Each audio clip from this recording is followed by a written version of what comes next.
There we go. What time is it right now? 6 after? Okay, that's okay.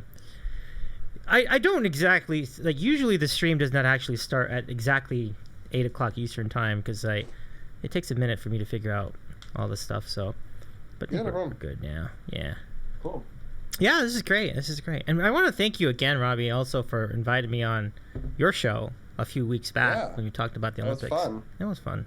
Yeah, I'm like looking forward to doing the interview show with you in the springtime and getting a lot of other people. And Josh even mentioned earlier that he wants to get back on it, and I might have Carly back on, and I definitely want to get a bunch of other streamers, and Jesse might want to do it, and I know Subby had wanted to do it before too. So yeah.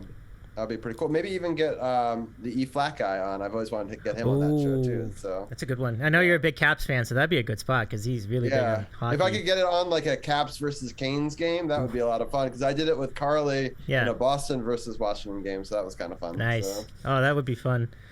How close are you to each other? Because I know, let's see. So the Mid-Atlantic, you're probably a couple states. It's pretty far. Still pretty far. Okay. Maine's very far north, so it would probably take me 7-8 hours.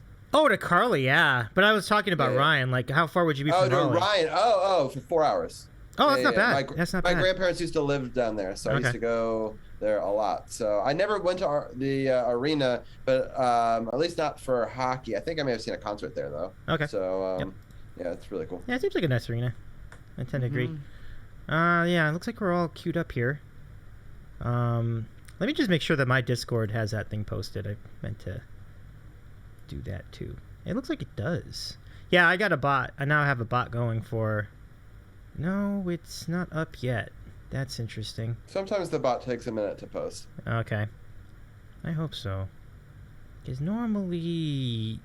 Let's see. Yeah. I thought I had a thing up here. Yeah, that's interesting.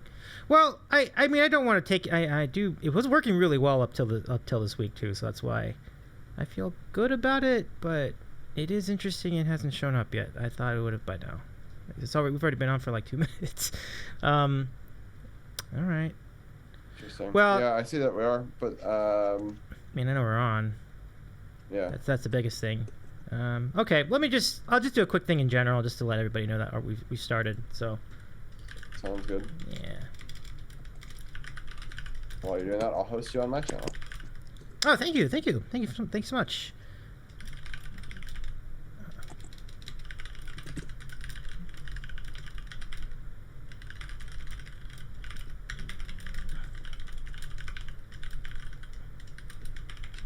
Yeah, Joe, I was like, why isn't anybody here yet? I was like, I think it's why, because the bot didn't post a thing yet.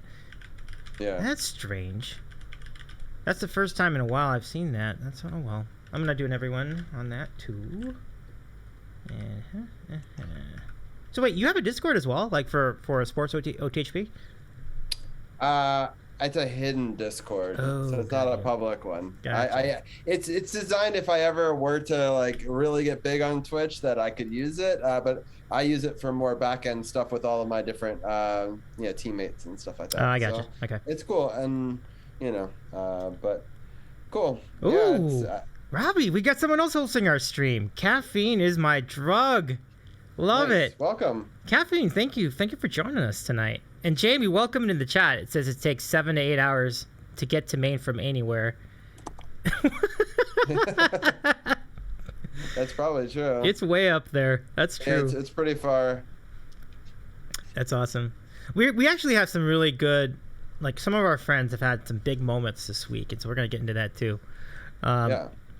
I can hear you both just looking at a bacony sandwich. Yep, that's my grilled cheese with bacon that I made back in 2012. Actually, I'm planning to put that on Instagram as a throwback Thursday tomorrow. So I'll see if that plays out or not. But I think that's the idea. Welcome back into the chat, everybody. So good to see you. I think, as I mentioned, for those of you tuning in right now, we are a little late because I noticed that the bot did not post the link yet. Oh, now it's up. There it is. Boy, that took a while. I see. Yep, I told you, bots. You can't rely on bots. That's why moderators still have jobs in this. Yeah, world. You're right. I love that.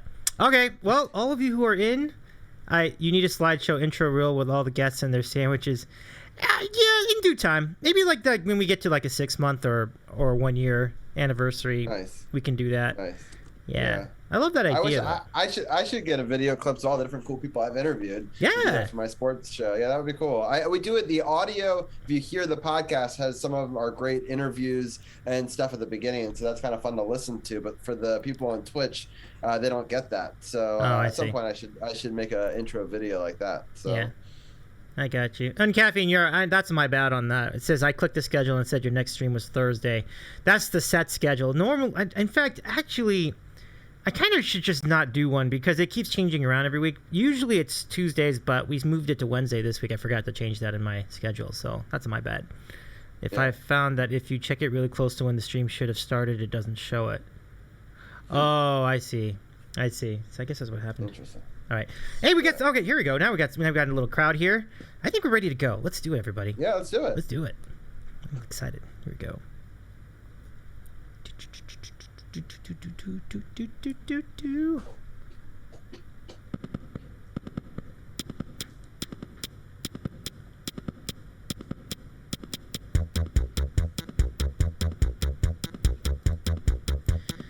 D Headman 21, thank you for the follow. I hope you're not a butt. But if you are, no, I think that's a real person. Okay, cool. Welcome to the Sandwich Show. It's nice to meet you. I'm Davy. My name is Davy. I eat sandwiches and talk about all sorts of things here.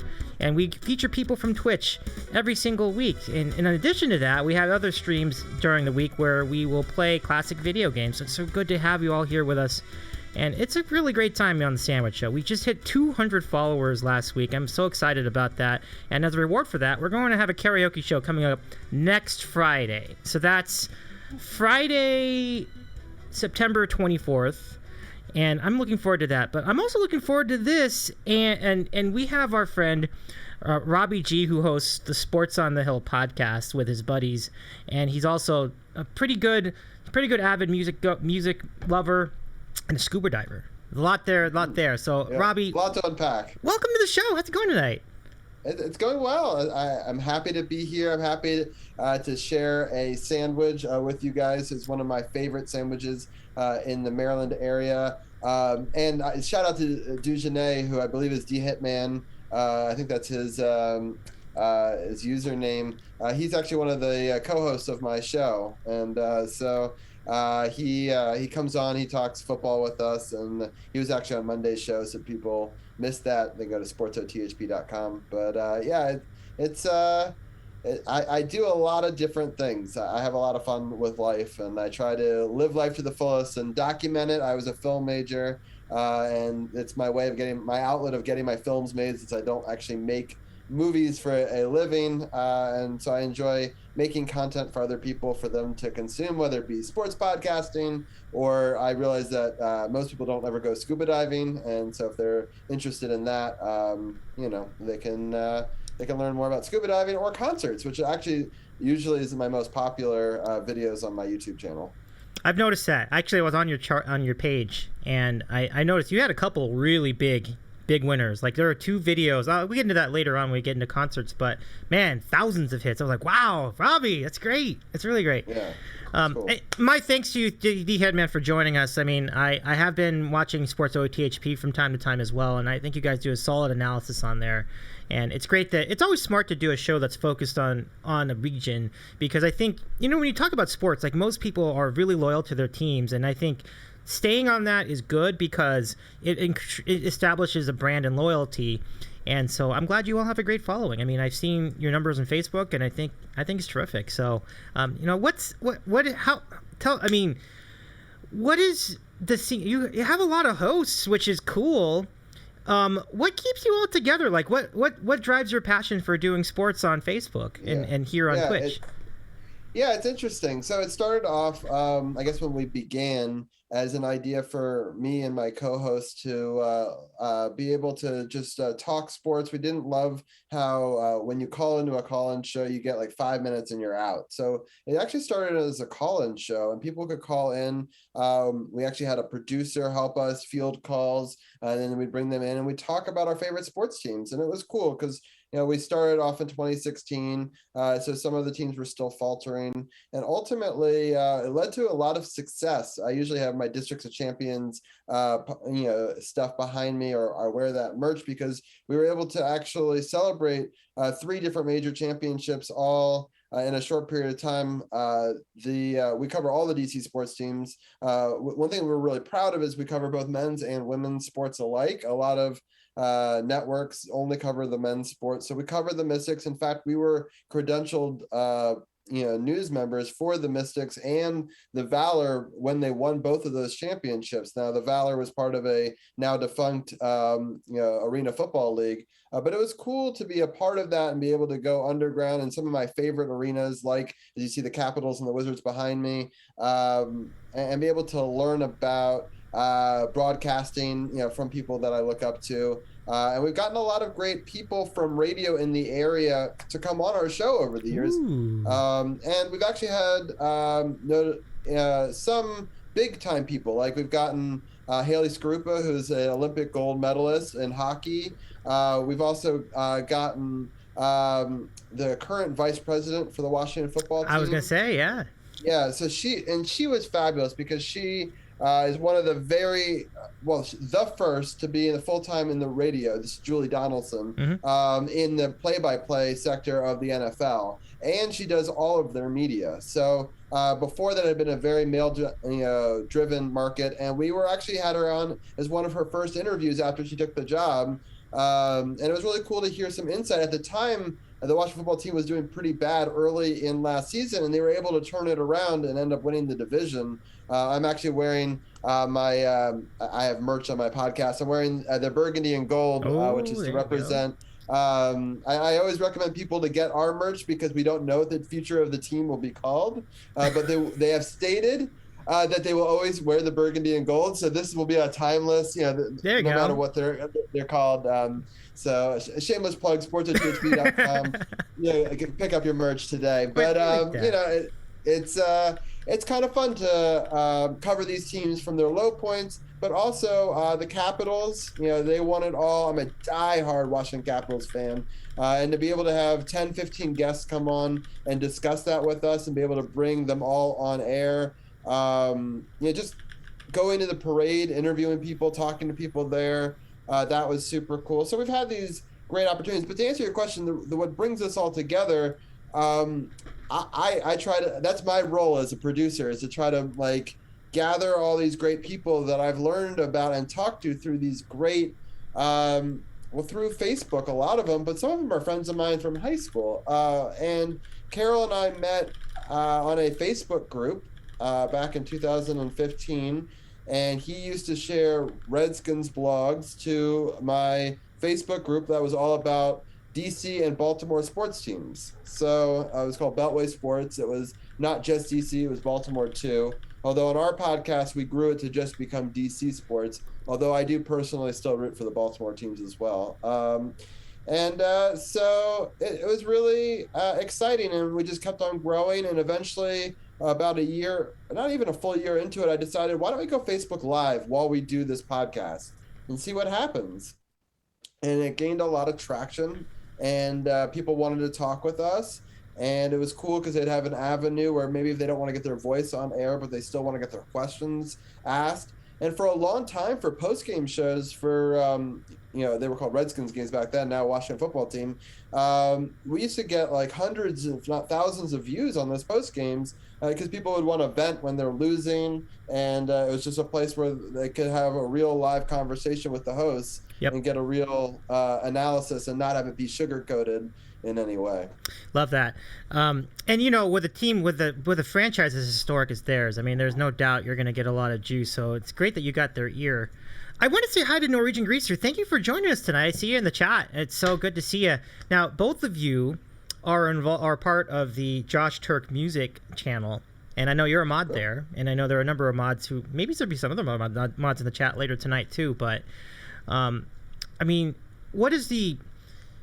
so you had that life too. It's so interesting that I see you there a lot, and I think it's great that you've been able to be so welcoming like everyone else there has been. And I mean, it's not surprising to me. Like, I go to your Instagram. By the way, Robbie G's on Instagram too. Robbie G. Yeah, I think it's the same exact handle. Yeah, that's great. I changed it recently because I was like, too much confusion. It was my name backwards, so it was kind of a thing. Like, if you could spell my name backwards, you could find me. It's kind of like somewhat secret, but then when I wanted to more of a public persona, I'm like, that doesn't work so well. So, so I literally made it the exact same. So if people know me on Twitch, they can find me on Instagram. So. Oh, I gotcha. And Pinball Sorcerer, and I'm hardcore lurking because I know next to nothing about sports ball. Now, we don't mean to intimidate you. We'll talk about a lot of other topics too. So, right, that's what I was going to get at. Yeah, we'll focus a little more on the other aspects of Robbie's persona, which are many actually. I mean, I love the idea that you've been a regular scuba diver. I mean, how long have you been doing that? Like that? Oh. We'll change to the beach theme, right? Because we'll talk about the water now. But yeah, so I've been a big time scuba diver for a very long time. I love the water. It's a big part of my life. So I wish I was out on a beach. In fact, I just found out today that we were planning on doing a scuba trip over Christmas that's probably going to get canceled because the Cayman Islands have said that they're pushing back the ability to have outside visitors, and I don't know if we want to quarantine for 5 days of a 14-day trip. So, right. But yeah, scuba diving is a big passion of mine. I love doing underwater videography. Mm-hmm. So I've come to the realization that very few people in this world actually ever sees what's below the ocean. Many people are very intimidated by water and the ocean, including many people I found on islands who don't even know how to swim. I'm always surprised by that. I'm like, wow, if I lived on an island, I would definitely learn to swim. But you never know. People are fearful of the water, and there's a whole world down there that's so magical. It's like a different planet. And I've gotten to do some crazy night dives, and you get to see like manta rays underwater, just some really cool stuff that I highly recommend. If people like Planet Earth type videos, I try to do like music videos to scuba diving. So it's some of my favorite music, whatever I'm listening to at the time. I edit it to the footage, and it's a fun hobby, and it's really cool to go look back on, especially in a year like last year where I didn't get to go scuba diving and all my scuba trips got canceled. It was nice to be able to go back and sort of relive some of those and put them on the big screen and feel like I'm underwater again. Why don't we try that now, actually? And Pinball loves a theme change, by the way. So, props Pinball. You got to check out Pinball's pod. I keep gushing about his desserts, but he has been posting some great desserts on our Discord. So, the sandwich server is our Discord here for the Sandwich Show. If you want to join us, check it out. There's a link right there in the chat. And those of you who are watching on YouTube, after the fact, you can go to twitch.tv/Davy's Eating a Sandwich and go to our Discord link there. And basically we do a lot of the times we're sharing food. It's like if you have something that you ate or you cooked and you want to share it with us, please let us know. And you give me too much credit, says Pinball Sorcerer. It does look really good for what it's worth. But let's take a look at some of your scuba footage now. I'm doing this on the fly, and let's see what you think of it. So there it is. So this is. I'll do more like ethereal background for this part. Yeah. Oh, nice! Anyway, look at that. Another theme change. Yeah, there you go. I love it.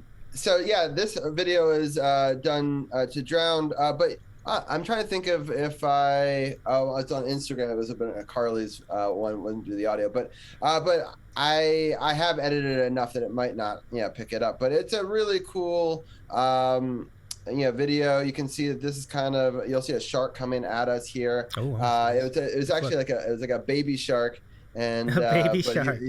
But it looks really big when it gets up to the close to the lens. And so this is like viewing these awesome. They're not caves, but there's these like sculptures. This is actually called LAX, which you would find amusing funny because it looks a little bit like LAX airport with the arches. It does, yeah. And so this one here is the manta rays night video that I wanted to tell you about. This is the coolest dive I've ever been on in my life. So manta rays are attracted to photoplankton. So by using flashlights, you attract photoplankton, and the manta rays come to it to eat it. And I actually edit the footage back and forth between the next 2 nights later, I went to the middle of the ocean in the middle of pitch black, and creatures came from the bottom. So this is kind of like a highlight video where I'm showing all the different, like it's almost like a reel for all the other videos on my channel. But you can see here some of these manta rays are gigantic, and they come right at you, and it's really a cool experience. And so here are some of those other creatures that are coming from the depths, and these creatures are things that you would see. Now, like, is that a jellyfish right there? Like, not jellyfish. They're these like prehistoric, like clear creatures that are like come up from like a mile deep and feed at night. It's some really cool stuff. And so, and here's back to some of the manta ray footage. But yeah, it's some really fun stuff. Actually, if you go back to my the main page, I just did a video that was Tahati's Ocean. And that one's actually not copywritten, which is kind of nice. And so is this one right here? Sea life. Yeah, exactly. Ah, there we go. Let me just catch up on chat before we do this. You give me, I like desserts. Jamie says, I like desserts. Pinball says, that must have been amazing. Yeah, it does look amazing. It's really cool. It was an incredible experience. All right, so let's go take a look at this video. So this is my latest one. So this one is it's pretty quick. I want to do all free diving. I don't know if any of you guys have seen. There's a documentary about underwater free diving called My Octopus's Teacher.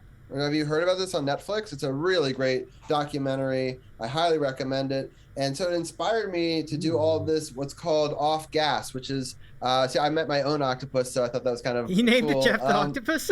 I didn't. Actually, it's the name that the locals give him. Okay. So he actually lives there. So I thought that's really funny because the CFO of my company is also Jeff, and I showed him the video. So that's a boxfish, I think, yeah.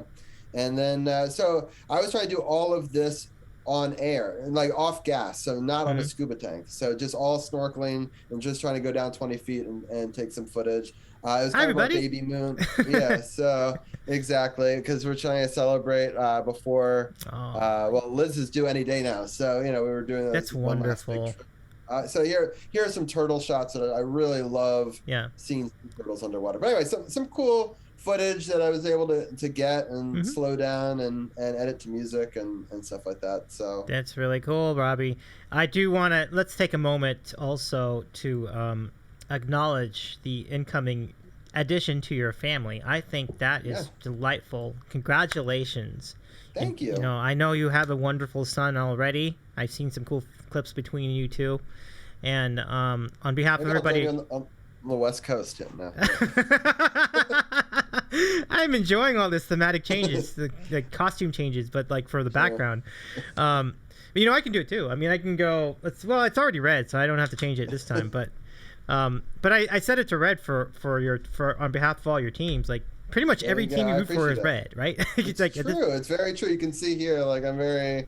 It's all very red centric, which I'm happy about. For the while, the Wizards had this weird blue, and I was not all about it. That so. Either.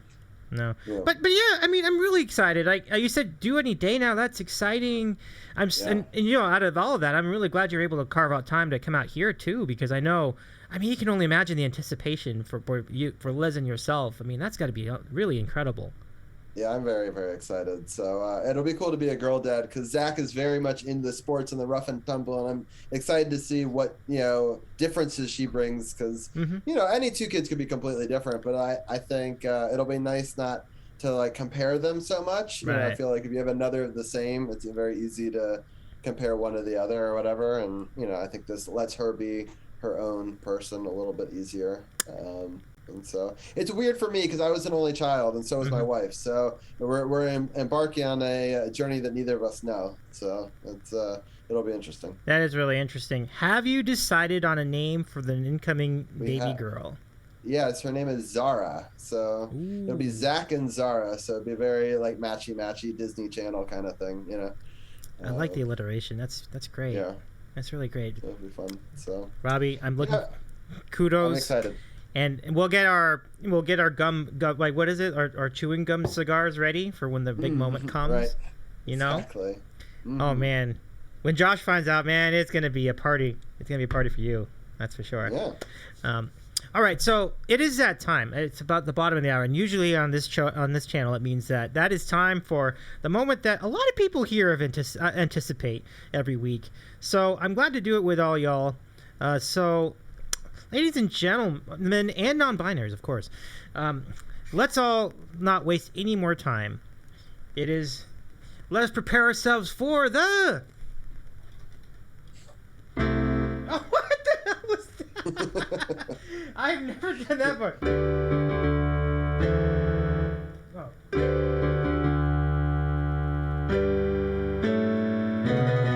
I'm rusty. The sandwich of the week, everyone. Sorry about that, everybody, but we're ready to go. And we're going to start with our friend Robbie, because I know they have great sandwiches in the Mid-Atlantic. Let's see what you got. Yes. So, first of all, big shout outs to Full On Craft Eats and Drinks. They're one of my favorite sandwich places in the area. And they've been featured on a couple of different radio programs and stuff like that. And so I had to do something that was very much related to the area. So I got some of their wings as well. But let me see if I can get a good shot of this. So this right here is a crab cake grilled cheese sandwich. So it's the best of all worlds. It's a grilled cheese. It's got some tomato in there. Yeah. And it's full on crab cake. I mean, a lot of crab cake. It's the best of all the different worlds. So it's a tremendous sandwich. And yeah. So that is amazing. I am just blown away at that sandwich. I mean... Yeah, it's a very unique sandwich. I've never seen it anywhere else in the world. It's the only place I know that has one. So I know for a fact we don't have it here. Them. That's big old shout out to them. What's the name of their website again? I'm going to put it in the chat. It's called Full On Chat Eats and Drinks. Full on Craft Eats and Drinks. Craft Eats and Drinks. We know it as Full On, so that's why I'm trying to give the full name, but so we always say we're going to Full On, right? Craft Eats and Drinks. So they do these amazing sandwiches. Their menu is incredible. It's just, I often get their portobello caprese. There's a lot of good. Their salads are really good too. They have soups. They also have wings. It's great. I love it. And so, Caffeine is My Drug is in Maryland. He lives in Maryland now. So, Calf, that's great. How much Old Bay? There's a lot of Old Bay. And what's funny is if we go with what are my wings, right? They're Old Bay wings. So that's how you eat the Old Bay wings with the crab cake sandwich. What makes them Old Bay wings? They're doused in Old Bay. Oh, you mean like the beer? Or something? No, the spice. Old Bay has a spice, and it is everything in Maryland is doused with this spice. It is the spice of the state for sure. You put it on crab cakes, you put it on seafood, you put it on wings, as you can see here. What my favorite thing to put it on is corn, which is really interesting. You just put corn on the cob, just douse it in Old Bay, put it in a tin foil, put it on the grill. It's amazing. Highly recommend it. So it's better than salt. It's better than butter. I love it. I gotta have it on that. Maybe I'll see if I can order that online. But fulloncraft.com is the name of the website. I incorrectly added eats and things, but it's fulloncraft.com. There's their website. Liz actually put it right above. So perfect. So yeah. Oh, is that Liz in the chat? Liz, hi. I'm Davy. It's nice to meet you. I'm that guy everyone talks about with the sandwiches. Yeah, it's nice to meet you very much, and I'm honored to have you in the chat too. So So let me show you my sandwich. I don't think it's going to live up to that. I mean, that was Robbie. You set the bar very high, but I thought just in case. Liz is right. She's putting the Old Bay on the corn. I'm not doing that, but I was trying to paint a picture. But it's very true that Liz does all the cooking. She's a phenomenal cook. So when he says he does, he means I do. Hello, Liz. Nice to meet you, and congratulations to you as well. Obviously, I mean, we're really excited for your new family member to come. So that's really great. So I'll show you my sandwich.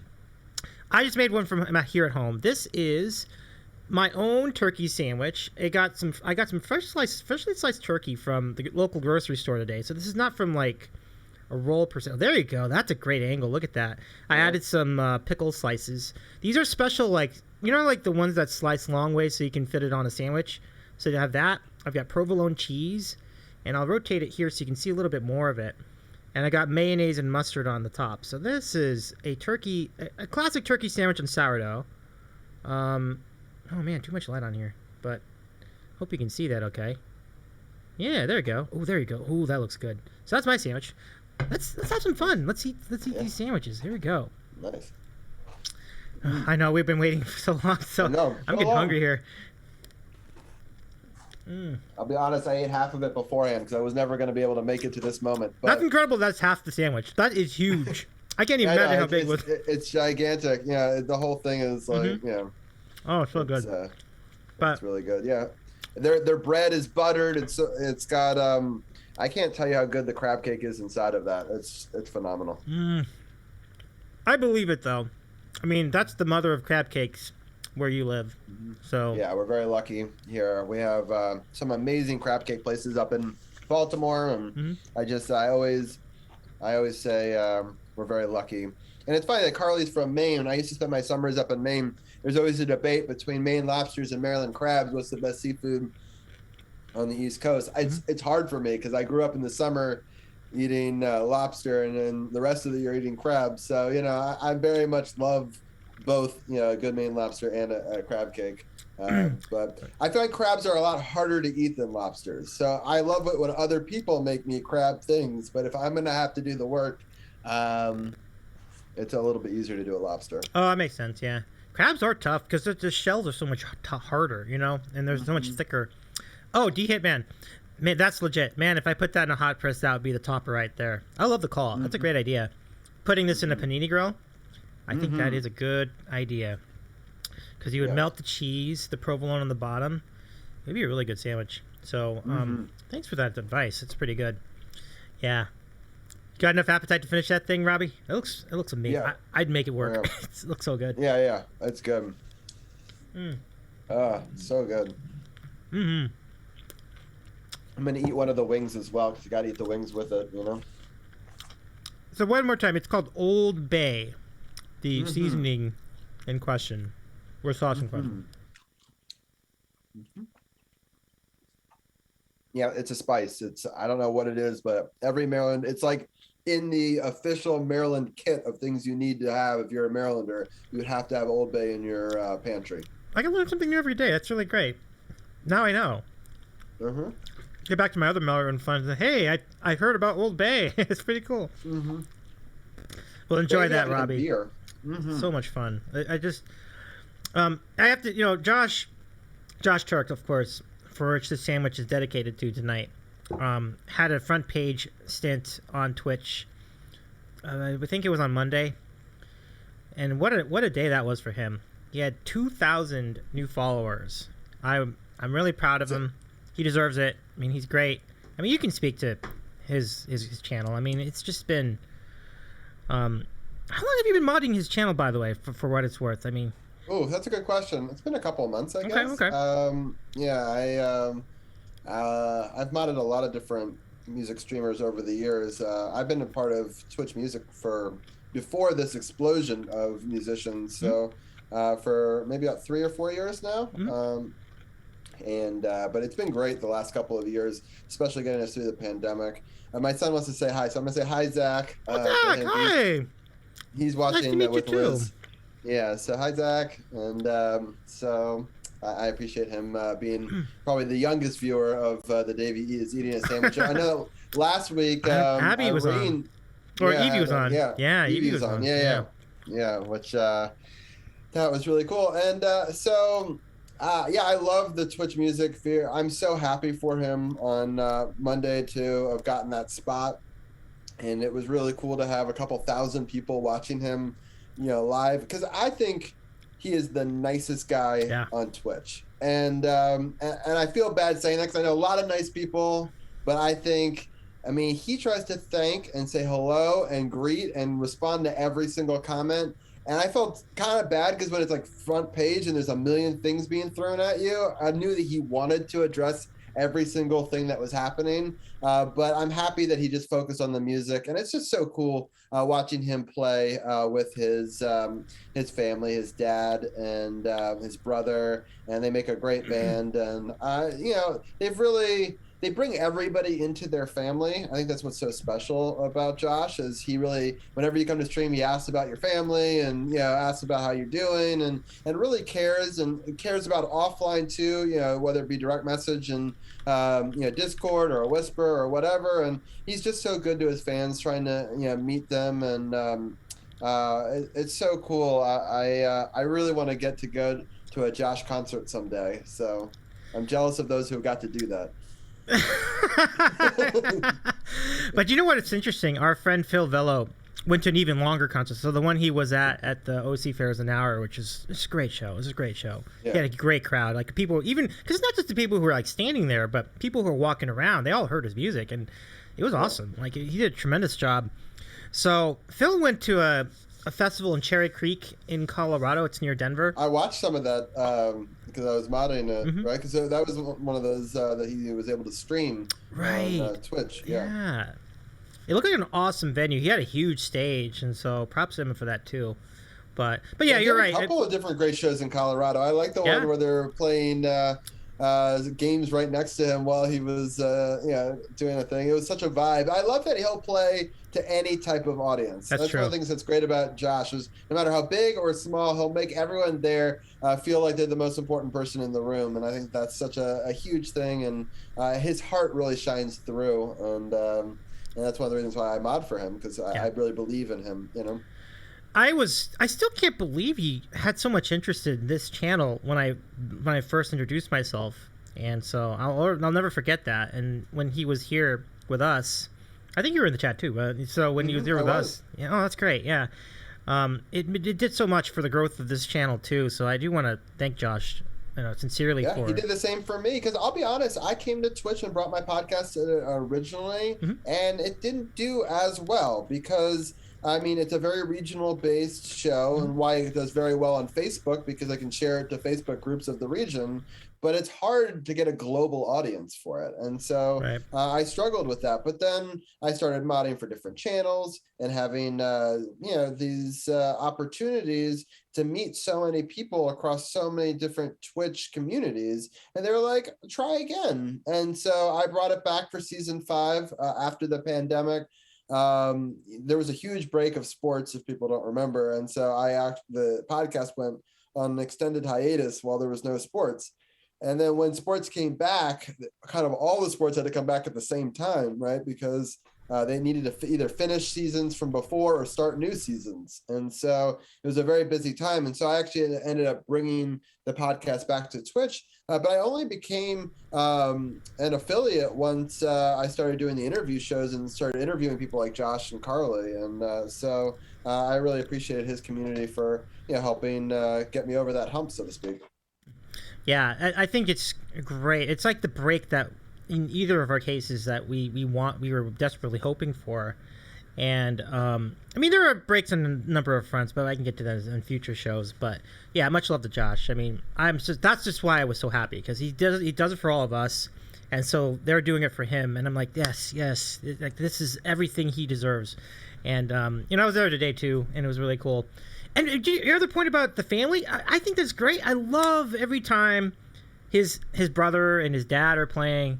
I mean, that was a great decision to do that for the stream. I mean, that was the really chemistry cool. that they have. I mean, obviously because they're family. Yeah. But they obviously have performed so much together, and I didn't know Josh before Twitch, right? But I'm sure that they were heavily involved with backing him up until he got a full band, But he's had a lot of albums. Like, people don't realize this on Twitch. We're lucky to have him. I mean, he's a great musician. I listen to his recorded music every day going to work. I make a mix Twitch. I call it Twitch mixtape. It's really a playlist, right, on Apple Music of all my favorite Josh songs. And I switch between on different days. Sometimes I'll do one for Carly with her sub recordings, and sometimes I'll do Josh, and sometimes I'll do Hattie. But it's the three of them are such incredible musicians, and I'm so lucky to be able to during my work day be able to listen to their great music, and it energizes me to push myself and work harder. Yeah, I love that. And it's I played like Midnight Mustang for a friend of mine who had not yet been to Josh Turk's channel. And so she was like, "Oh, what's Josh Turk like? I've never heard him." Like, so I played it on Spotify. It was like, he's really good. He's really good. Like, and I'm like, yeah, I mean, he legit hit the Billboard Hot 100. He was in the top 40. Like, to do that, you got to be pretty good. So he definitely has earned that reputation. Well, I mean, his ability to model his voice and change it to suit whatever thing, and his ability to just play for hours without seeming to need a break, and just the energy that he does. And I know that he feeds off of the positive energy that Twitch chat also has, but it's just really a fun thing to watch because, I mean, he's got almost 400 active songs on his set list. And as somebody who's a mod for him, I know he has over 500 in total. He's only just activated 400 of them. So there's other ones that will come out at times. So, like, I was looking at that today. I was like, wow, there's a lot of inactive songs. There's a lot of things he knows that he's just not live right now that he'll pull out in some moments. But he pulled out 3 songs today that were part of the unlisted group that he knew that I didn't even know were on the list, because I usually look at the listed stuff. So yeah, I did catch awesome. Like one song at least, and over the last 2 streams I tried, I'm like, oh yeah, I haven't heard him play that before. Norwegian Greaser, same. Really want to see him live. Yeah, it's totally worth it. I'm hoping hopefully maybe he'll do a tour of Europe at some point. It's never out of the question. I think he wants to. That's always interesting. And as far as the stream, I was on there too. Yeah, good stream, solid stream. I enjoyed all the medleys. That's another signature of his. And then, oh yeah, that's a great call. So when I was on with Jesse's in the chat. Hi, Jesse. Welcome. We're looking forward to your show tonight later too, by the way. I know you're going to be on with Tara in Seattle. So Jesse, super shout out to you. It's so good that you can hang out with us for a little bit while you get that going. Yeah, for sure. Go on there. Check that out later tonight. Like, yeah, it's amazing, and then he changes into fit his style too. Yeah, the live ones are insane. Like, I can't believe he can. I wanted to write a command there, and I was like, wait, I'm not a mod of this channel. Yeah, I hear you. It's like it's in your fingers. It's like SL. Right on. Let's see. I'm actually one of Jesse's mods, so it's kind of funny, ironically enough. Oh, I didn't know. That's cool. Well, welcome in, Jesse. It's so good to see you. I mean, as I was saying to folks in previous episodes, like, I think Jesse helped me kind of set the template for what this show is to a degree, because it gave me an idea. Okay, what kind of questions do I ask folks? What kind of little segments can I do and things like that. So it's a lot of fun. So. So Jesse says, thanks, sir. Yeah, I'm just getting something to eat and checking y'all out. Oh, Jesse, let me show you do you still have any of your sandwich left, Robbie? I do. I do. Let's show his first. The bear remnants, but you can still see some crab cake in here, some tomatoes, some grilled. It's a crab cake grilled cheese. It's very good. And Jesse, you're absolutely welcome. I mean, I definitely am glad to have your friendship. Let me show you mine just for a second. This is, I have very little of it left, but it was a turkey sandwich. With pickles and mayo and mustard. Can you see it? Come on. Get into focus. It's hard to see it. Oh, there you go. Yeah, there you go. It's really tough to tell, but that was turkey and provolone on pickles on sourdough bread. So that's what I had. And Jesse says, holy shit, I want that right now. I do too. I want that right now too. We're going to have to fly all the way out to Maryland to get that sandwich. Mm-hmm. Yep, you come visit. I love it. I'm lucky. It's only 10 minutes from my house. So nice. That's super cool. Yeah, I agree, Jesse. I think Jesse says, yeah, any sandwich is gonna be tough to beat Robbie's. Nah, you win. I'm not beating that. Doesn't matter what I got tonight. I was not beating that. Right. Because they had so many good sandwiches there. It was really hard to choose. I have about 4 or 5 that I really like. But I always want you to pull up their menu. Oh, I can do that. And, give me a second. Yeah, because I don't remember all of them, but I know I've had so many of them over the years that are just so good. But I had to go with something that was authentically Maryland, and it's one of their signature sandwiches. It's ones that got them on the map. I remember listening to my favorite radio show in the morning, Elliot in the Morning, and they were talking about it. I actually called in to talk about how much I love their sandwiches that day too, as part of that radio show segment. So nice. I have a history of shouting out this sandwich. Yeah, it's pretty good. Were you able to grab it and get it up? Got it right here. Let's go queue up the website. Oh, is that the chicken sandwich? Yes, it is. Yeah, it looks so I good. think one of them. I think they have a couple of them, but let's go take a look at this. Let's see. Yeah, can you click on the menu? Because the menu just there's your that's crab just cake. that's a crab cake. That's just a regular crab cake. This is the crab cake grilled cheese, so they're different. They have both of them, but yeah, they show them too. So I figured for a sandwich show, here you should zoom in a little bit on your web browser, and that way you can go to the. Oh, okay, yeah. I think I can do that. I don't know. Command plus will probably do it. Oh, sure. Let's see. It works. There you go. See. Once a web design teacher, always a web design teacher. I love it. So red, white, and blue, roast beef and cheddar. Now let's see the one that you had. Let's go scroll down to it. That turkey and avocado is so good. That's the regular crab, right there. That Reuben is. I want to zoom in on this. Oh wow! Look at that sandwich. Damn, it looks amazing. Yeah. All right, so we got that one, and then let's scroll down some more. Spicy chicken. Okay. Oh yeah. And this is ham and egger. Where's the one you had though? I'm looking for the. It's further down. It's further down. And that's the club portobello. That's the one I usually have right there. Right above it. This one, the portobello. The portobello caprese. That's probably my favorite sandwich that they do. It's the best caprese sandwich I've ever had. But I felt like this was more authentically Maryland, so I went with this tonight. But I would say on average I go with that one more. It's a phenomenal. It's very simple, but it's really good. Let's see. Caffeine says. Oh, go ahead. Well, I was gonna say it gets very moist very quickly, so you have to eat it very fast, or it'll fall apart on you. Oh, I see that. Look at all that succulence. You have like the tomato, the mushroom, the sauce. Yeah. And there's a sauce on top of it they put. Oh my God, so on the top too. No kidding. Damn. Yeah. So here's a sandwich that Robbie had tonight, everybody. Yeah. That's a crab cake grilled cheese. This is amazing. I swear, this is an amazing sandwich. I'm so inspired by this place. Like, I want to go follow them on Instagram as well, and so I'll do that maybe after the show's over. But that just looks magnificent. Man, look at that. And did you get any chips with it too, or did you get fries? Oh yeah, you get the chips. I sometimes do the chips, but they also have phenomenal onion rings. So tonight I went with onion rings. But they give you a free bag of chips with your sandwich too. So I have onion rings and chips actually upstairs as well. Yeah, their chips are great. That's unreal, man. That's unreal. That sounds really great. So let's see. What else? That's also a good one. The salmon one. Ooh, yeah, that salmon looks nice. Yeah, look at that. It's amazing. It's on a ciabatta bread. Oh, it's so good. Yeah, I love it. That's good. And then we got what do you have here? The Ruby, which is kind of what? A Reuben? Kind of Reuben? It's kind of a Reuben. It's a little bit different. If you scroll up, it tells you actually. Oh, okay. Yep. This says, hey, get out of the way. I can't see that.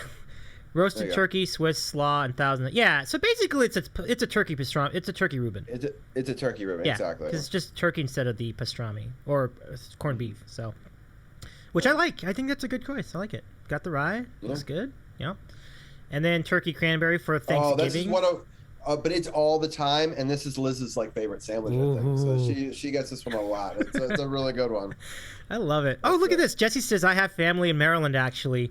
I want all the sandwiches. My uncle and family lives in Rockville. Wow! Yeah, that's where this is. This is in Rockville. Wow! So yeah, for sure. Your family's right by there, Jesse. Yeah, for sure. They should definitely. It's like right on the border. It might not be considered Rockville anymore, but it's like it's 10 minutes away from Rockville at the most, no matter where they are. Oh, that's awesome. Yeah. And Jesse says, "That's it. I'm making a trip there." Nice. And Norwegian grease. We'll have to get him live on the Sports on the Hill podcast too. So. Oh yeah. Now people have been the folks here on Twitch have been asking me to do another show with Jesse where we get specifically into sports. I'm gonna work on that. We'll get into that at some point. We'll just round this out first. So we have the horseradish, roast beef. That looks good too. Wow. Look at that roast beef horseradish. So, oh my God, that looks so good. That's so good. That looks so good. I think I've had almost every sandwich on this list. I don't blame you. I don't think I've ever actually had the red and white and blue though, actually. But I think I've had all of the other ones. But it looks really good. Looks good. I've never had a bad sandwich. Oh, the French dip. That's another one of Liz's favorites. Look at this. What an embarrassment of witches this place has. It's beautiful. Right. So many good sandwiches. And is the bread really good too? Yeah, and each type of bread is different too. I mean, you can see that they've got, that's got rye obviously, and then this one, just buttery bread on this one, and they're all phenomenal. I think you have an additional family in your chat. David A. Gross. Is that someone you know? That's my dad, actually. Your dad. I was hoping so. Hey, well, it's nice to meet you. Let me just reset. So let me just introduce all of each other.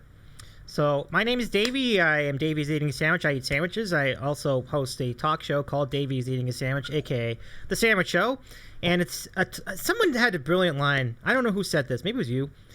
But they said of my show that it's a talk show centered around a sandwich, which I just think is such a brilliant line. And I think I did say something like that because I phrased it as it reminds me a lot of Hot Ones, where you let people open up using a sandwich as sort of the breaking point. So I love kind that. of yeah. So I love Hot Ones. It's one of my favorite shows. So I think it's a great concept to try to be similar to, but not the same thing. You know, it's and also I'm happy that we're not eating ridiculously hot foods, and I can still have wings during your show, but it's not like gonna kill me. You know.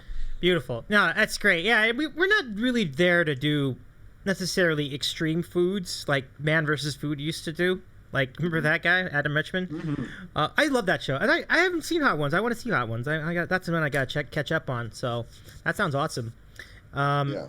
But, no, that's great. Yeah. We don't really limit it to specifically sandwiches either.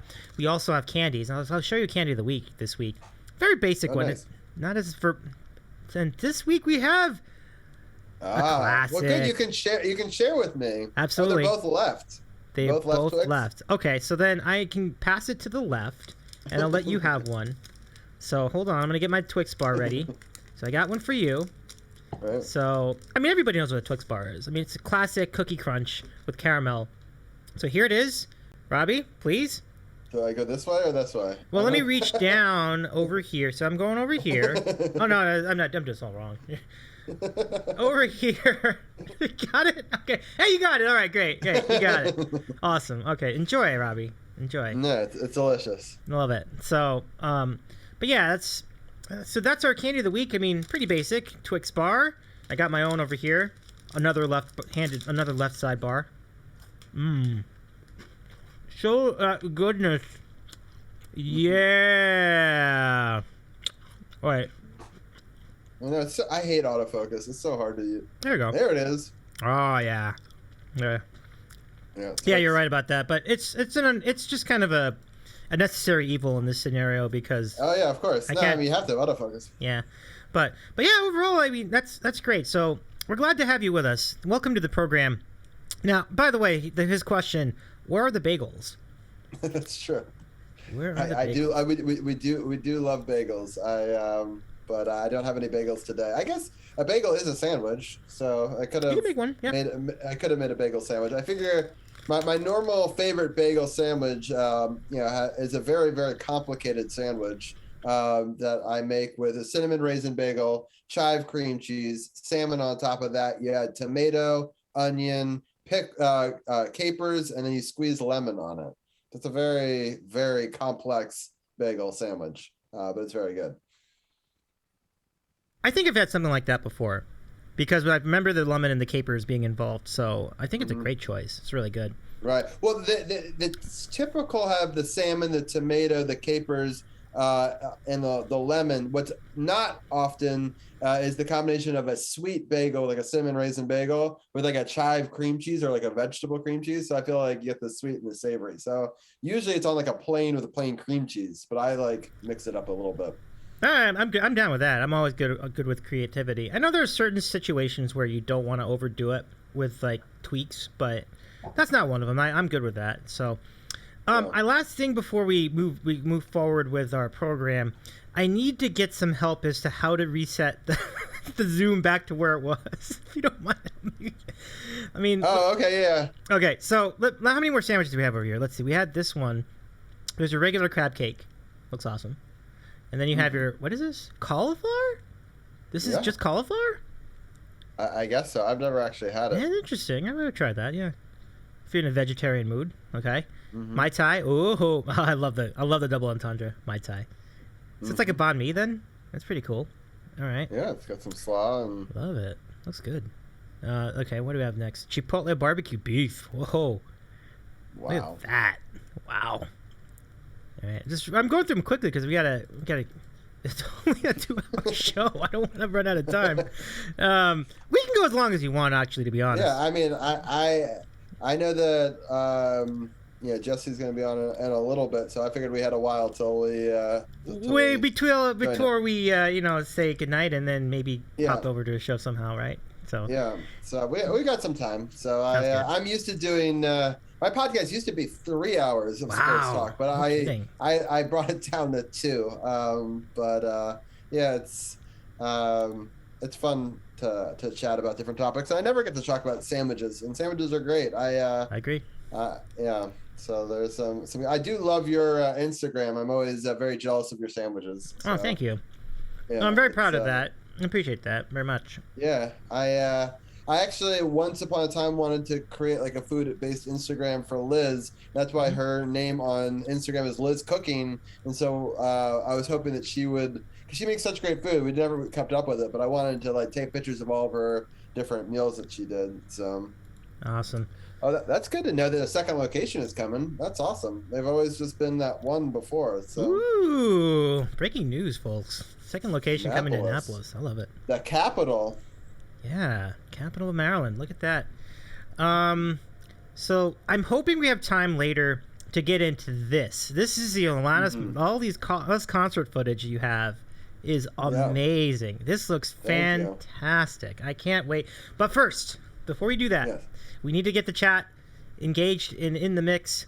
This comment from your dad. He says the best sandwich is rare roast beef on rye with cold slaw and Russian dressing. The best. I think there's something like that on the menu, right? Wasn't there one? There was something like that, I think. Yeah, I thought so too. So that's interesting.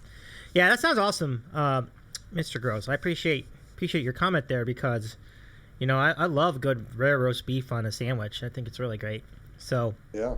So everybody, this is your golden opportunity. A lot of times he takes questions from you, but tonight we're going to take questions from Robbie because we're going to ask questions of him because we are looking forward to what we call America's favorite moment.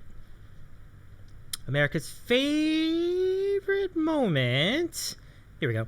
In Twitch broadcasting. Do the dance. It's time for random questions. Great stuff.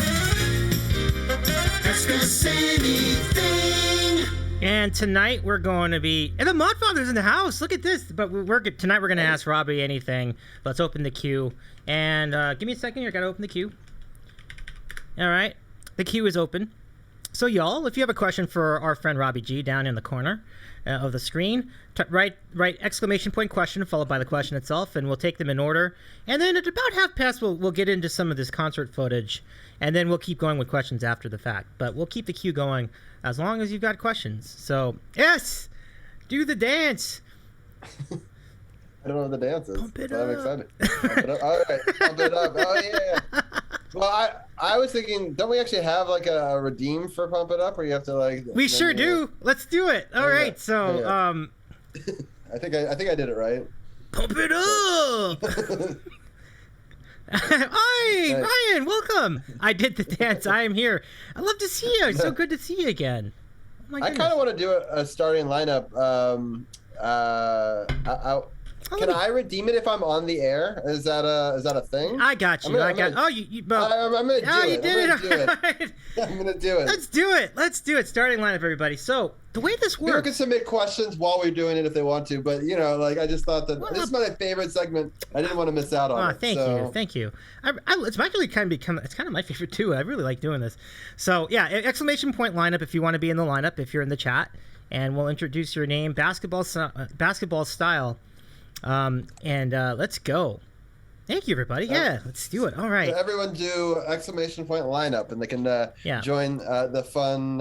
So I see 13 people in chat. I see that Ryan and Jesse have figured it out. So that's good. So those of you who are new, feel free. Don't be afraid. I'll happily announce your name too. And of course, we save Robbie for the end because I love announcer voices, right? I mean, it's my thing. Like, it's one of the things that brought me to Subby's Young Sub 3's channel is that he was a former announcer, and I still want to get him on my show at some point to talk about some of his announcing past and stuff like that. And I know that you got to do something with him recently, and that was really cool. So. I don't remember if I got to do something with Subby yet. I want to get him on the Sandwich Show too, actually. That's really great. I think he just moved to Denver. I think I just heard about that. So that's really great. That means he's closer to me. So maybe there's a chance I could even fly out there to catch up with him. That'd be really cool. That would be really fun. So anyway, starting lineup time. Thank you for joining the lineup, everybody. Let's go ahead and announce your names now, everyone, as we prepare for our game. But it's the best game ever. It's the Sandwich Show game. I love it.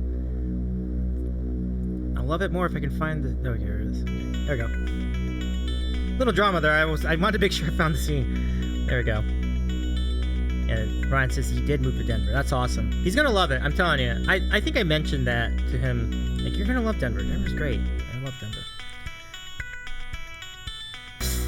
And now, the starting lineup for your Davy's Eating a Sandwich Sandwich Show Chat!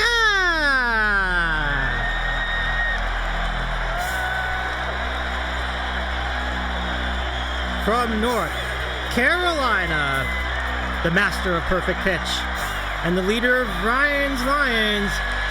Have yourself a ride day for Ryan, that E-Flat guy!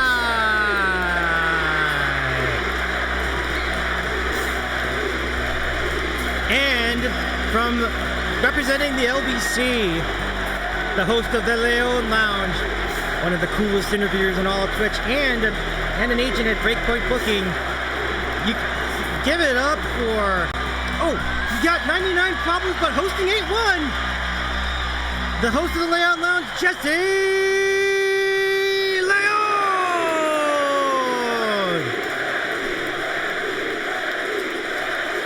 And new to the Sandwich Show chat, the Mudflower, Stuart Hyatt!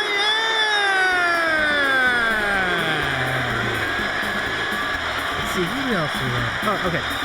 And representing the super north, in the country really close to where ABBA is after they've just decided they're going to reform.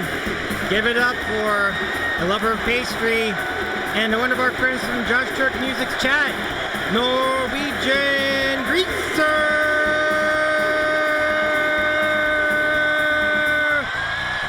And lastly, but not leastly, our collab guest tonight, representing the Mid-Atlantic, home of, as we've come to find out, one of the greatest sandwich shops in the entire country. Loving his Washington Wizards, his champion Washington Capitals, his division champion Washington football team, and his World Series champion Washington Nationals. Say hello to Robbie G, Sports OTHP.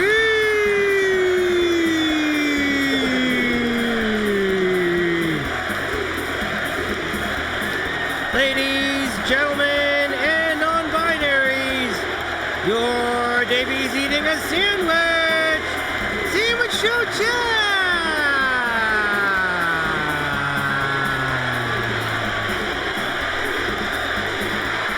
Woo! Thank you, everybody. Thank you, everyone. Thank you.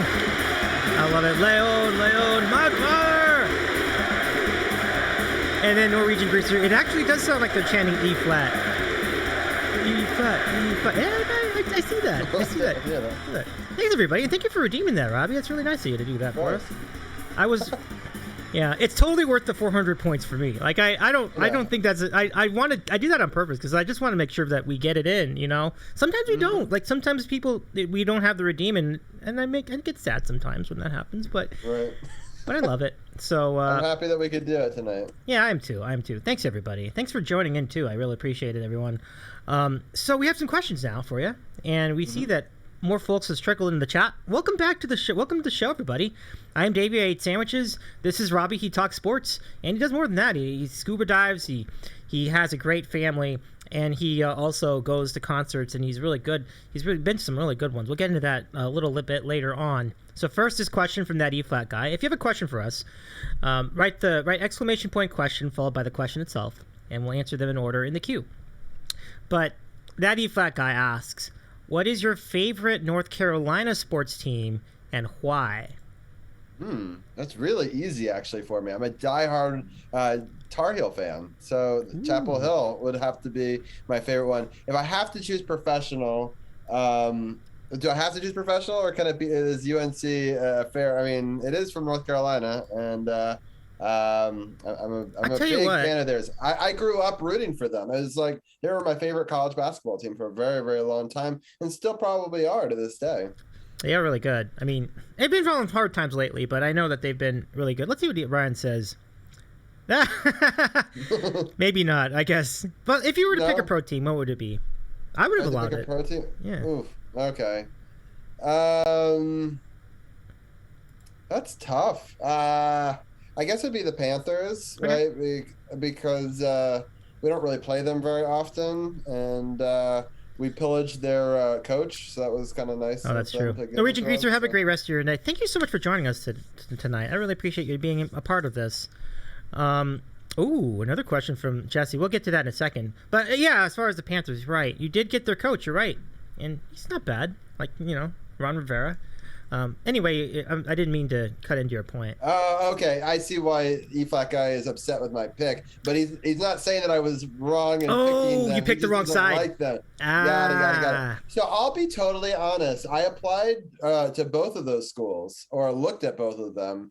And the NC State people weren't as nice to me as being an out-of-stater. They were like, why did you want to look at us? You're from out-of-state. That's weird. And I was like, that's kind of a tough way to greet somebody. Where when I went to Chapel Hill, I seemed much more welcomed. I also grew up, when I was like, I think I was 5 years old when they won the championship. And it was over Michigan with the crazy timeout situation where they call a timeout. Chris Webber will never live that down, although he's now in the Hall of Fame, so he's probably not as upset. It's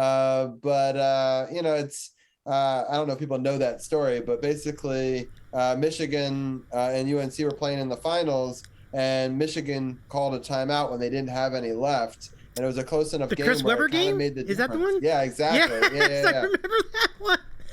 So, boy. But then I was in North Carolina during that time, and they won the championship, and the place kind of rioted. And my grandparents lived not that far away in Chapel Hill from where the thing is. And there was streamers. They would take light blue toilet paper, and they toilet papered all the trees in Chapel Hill, and it was like this. It looked like cherry blossoms almost, like it is in DC here during the spring, where everything was just covered with light blue toilet paper, and it was just like the craziest experience. And I remember as a little kid, I'm like, I love them forever because of this. And then, of course, I started to, once I got older and understanding it, I went back and watched, Michael play for them and highlights of that. Sure.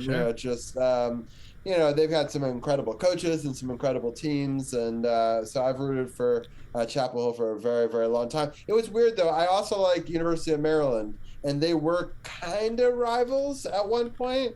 They both really hated Duke. They didn't really hate each other that much, but I kind of rooted for both. It's easier now because Maryland left the ACC, so it's not a direct conflict. But for a while, people thought that was strange. Oh, the Maryland going to the Big Ten? Yeah. All right, so we want to welcome in the leader of the Jade Empire, marching triumphantly into the chat. Bow down for Jade Tile, who subscribed for 4 months. Thank you so much, Jade. Welcome back.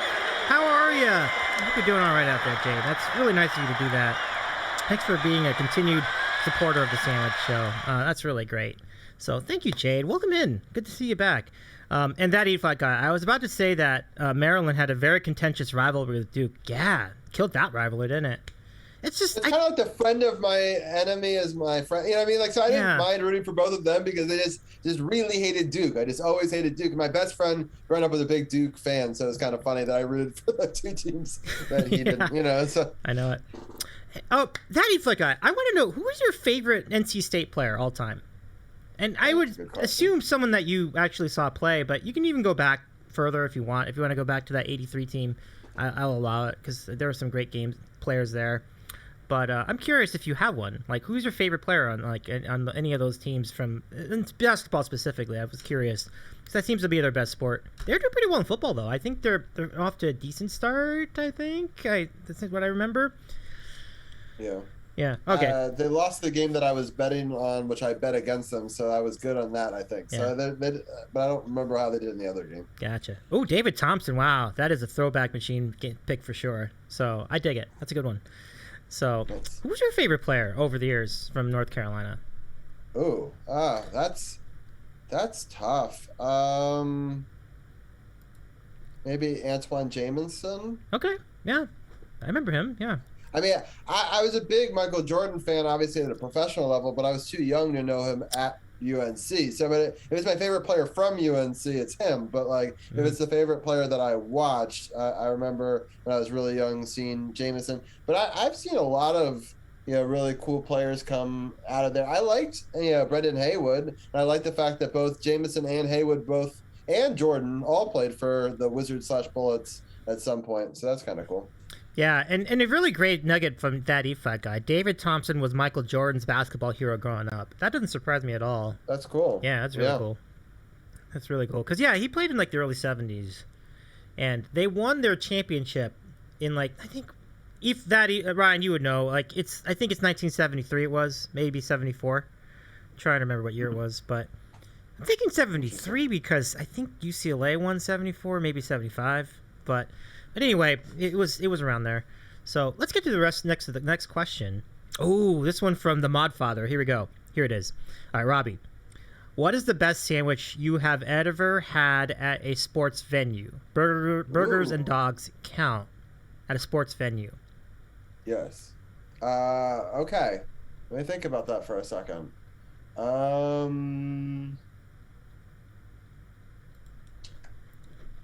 That's tough. I've been able to eat so many great things in my life from so many places that I have to like discount all of it and just do sports venues. I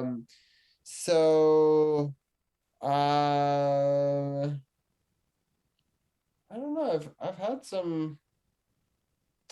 What's a tough one? I don't know. I mean, I guess. And it can't be like something I would have brought in. I have to get it at the venue. Yeah, I think that's the challenge of that question. Like, you have to buy it in the stadium or in the arena. Right. Yeah. I'm sure. I mean, I've been to a bunch of games at Citizens Bank Park, so I'm sure I had a really good cheesesteak at one of them. So I mean, it's going to be hard to beat that in theory. I'm trying to think of. I know the answer to this. There's Ben's Chili Bowl is in that stadium, and Ben's Chili Bowl is a staple in DC. Mm-hmm. And their half smokes are amazing, and their chili dogs are also phenomenal. So I'm gonna go with Ben's, the DC staple. I can't go with a cheesesteak, right? Because like it's hard because I went to college in Philly, but it's the rival city of the show that I do. Right. So like I feel like I would lose some cred. So I'll go with Ben's for my final answer. I'll tell you what, though, I wouldn't worry about that because I think one of my personal favorites is the garlic fries at Oracle Park. I'm not scared. I don't care if it's the Giants food. I love it. That's really good. So, that's a good answer. I love it. Yeah, it's cool to have Ben's Chili Bowl is like a staple in DC, and it's cool that they have one of them actually in the stadium when they built the new Nationals Park when they moved from RFK.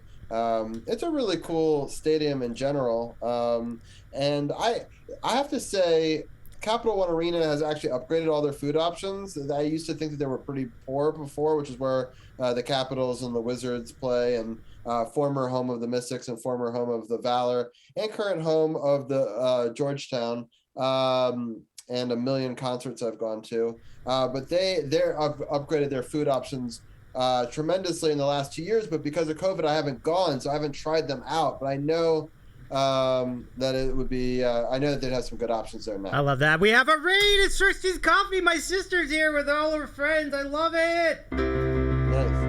There we go. Welcome in, Christy. Pump it up.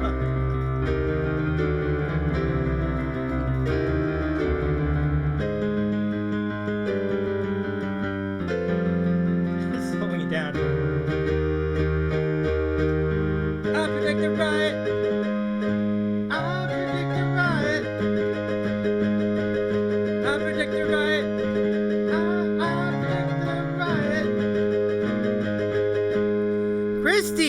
welcome to the show. Welcome back. Good to see you. Is there a song I could play for you? Just kidding. I don't do music on this channel. But thank you so much for bringing your friends here. Christy's coffee. My cell phone died right in the middle of the raid. Christy, say hello to Robbie G. He's on the right side of the screen. I hope it went through. It did go through. It did go through. Jade, welcome. I believe you are part of this raid too, Jade. I love it. Nice. Welcome in, everybody. Christy yeah, what does she do on her channel? Yeah, let's shout her out. Yeah, so she has a food channel. But it's a little like more food, even more, if you can believe this. There's even more food on her channel than there is in mine, because she focuses on making food and like crafting snacks and things like that. And she's really just here to hang out with all of you in the chat. So please check out Christy's Coffee. Christy's Coffee's halfway to affiliate. She has like 24 followers already. So her channel's going. I just followed her right now. Hey, so awesome. Great! Thank you, Robbie. That's really nice of you to do. It will be worth your while. She's really funny. Sometimes her husband, Breaded Pigeons, is on stream too, and a lot of our friends are there too. You'll see Jade there, and Aaron Rin8666, and Rahoma. Oh, Jesse! Thank you. Following. Oh, I appreciate you. Thank you, Christy. We love you. Thank you for joining us tonight. That's really great. Well, how was your stream? What were you up to tonight, Christy? And go ahead and ask a question too. Your question will go right to the top. We'll give you a priority question. You're welcome. You're very welcome. You're very welcome. Let us know how your stream was. You'll remind people how to do the questions in case. Yeah, you should probably know. That's right. So those of you who are joining us, but my name is Davy. I eat sandwiches, and I host a talk show centered around a sandwich called The Sandwich Show. And tonight's guest, Robbie G of Sports OTHP. You also see him modding Josh Turk's channel. Do you mod any other channels? You said Jesse's show, the Leon Lounge. Right. Cool. And Carly. Oh, Carly sings. Great. I love that. Yes. Let's shout out Carly as well.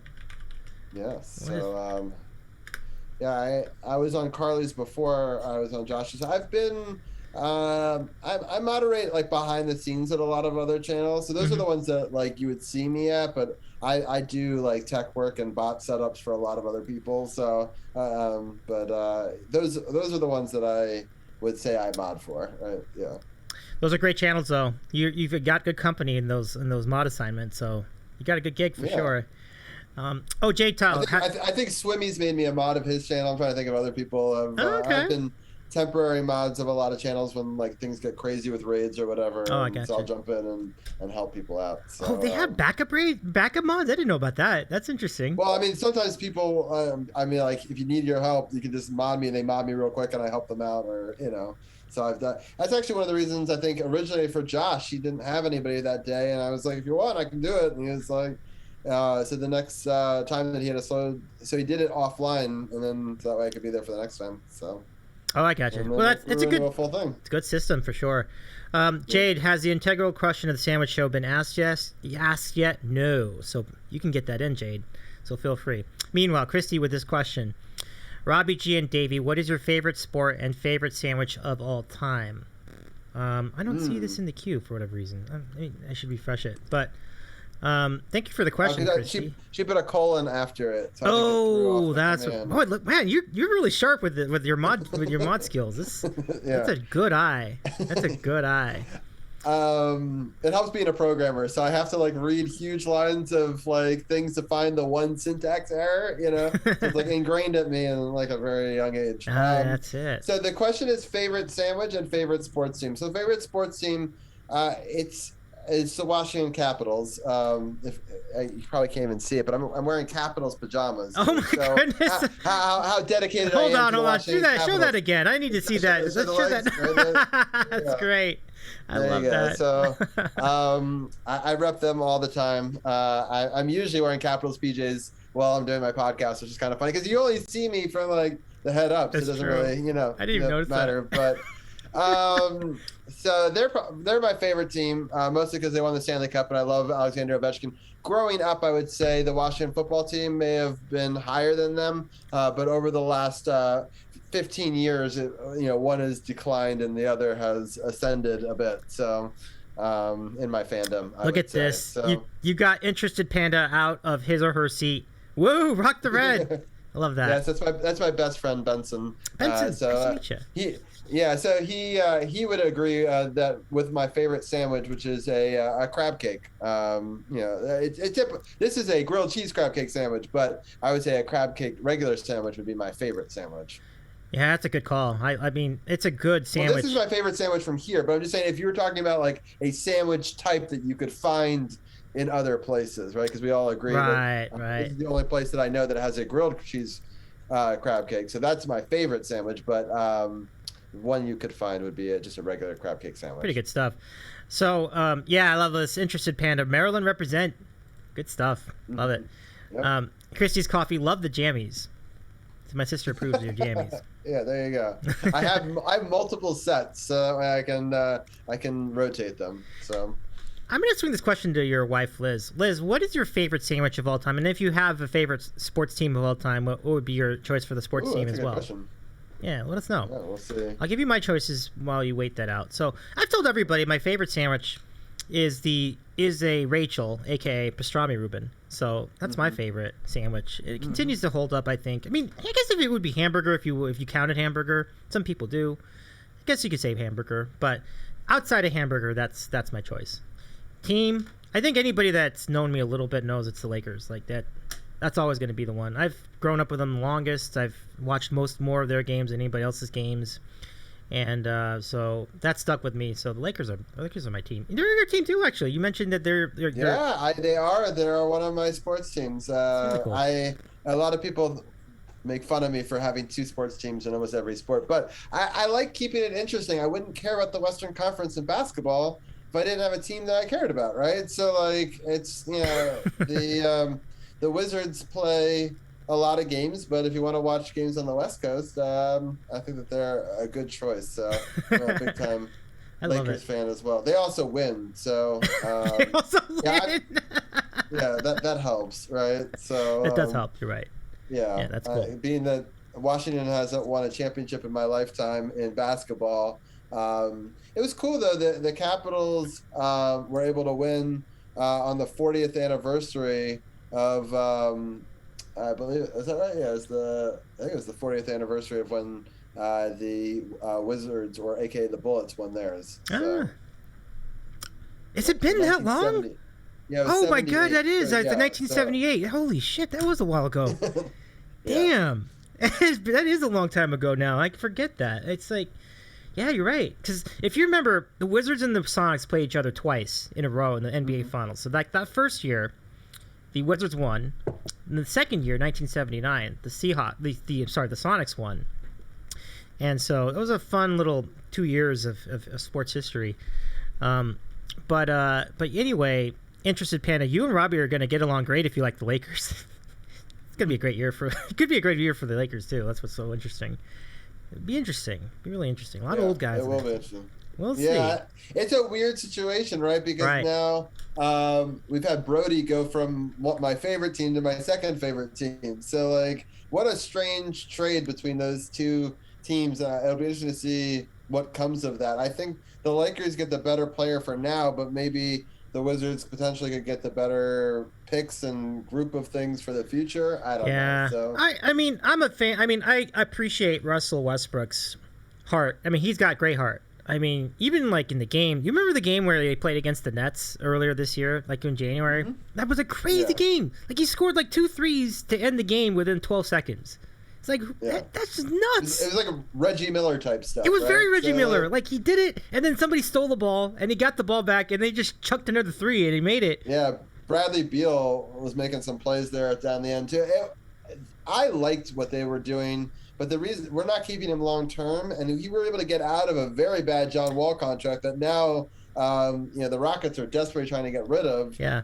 So that's interesting. But I liked it. It was a good move. It was a fun story for the 1 year. It was strange to have Brody fans become Wizards fans because that fan base is very unique. I'll put it that way. It's they do not care about the team. They really just care about how he's doing, right? And weird.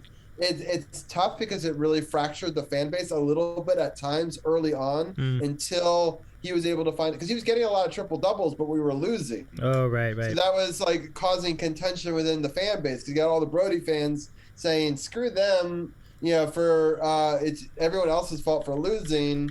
And it's like, well, getting a triple double doesn't always result in a win. Like you have to like play through the rest of the team too. So, but to be able to become the triple double king in a Wizards uniform is something I never thought would happen. Right. What a great storyline to cover for the roundtable all season long. Yep. And for him to will them to a playoff spot was pretty exciting as well.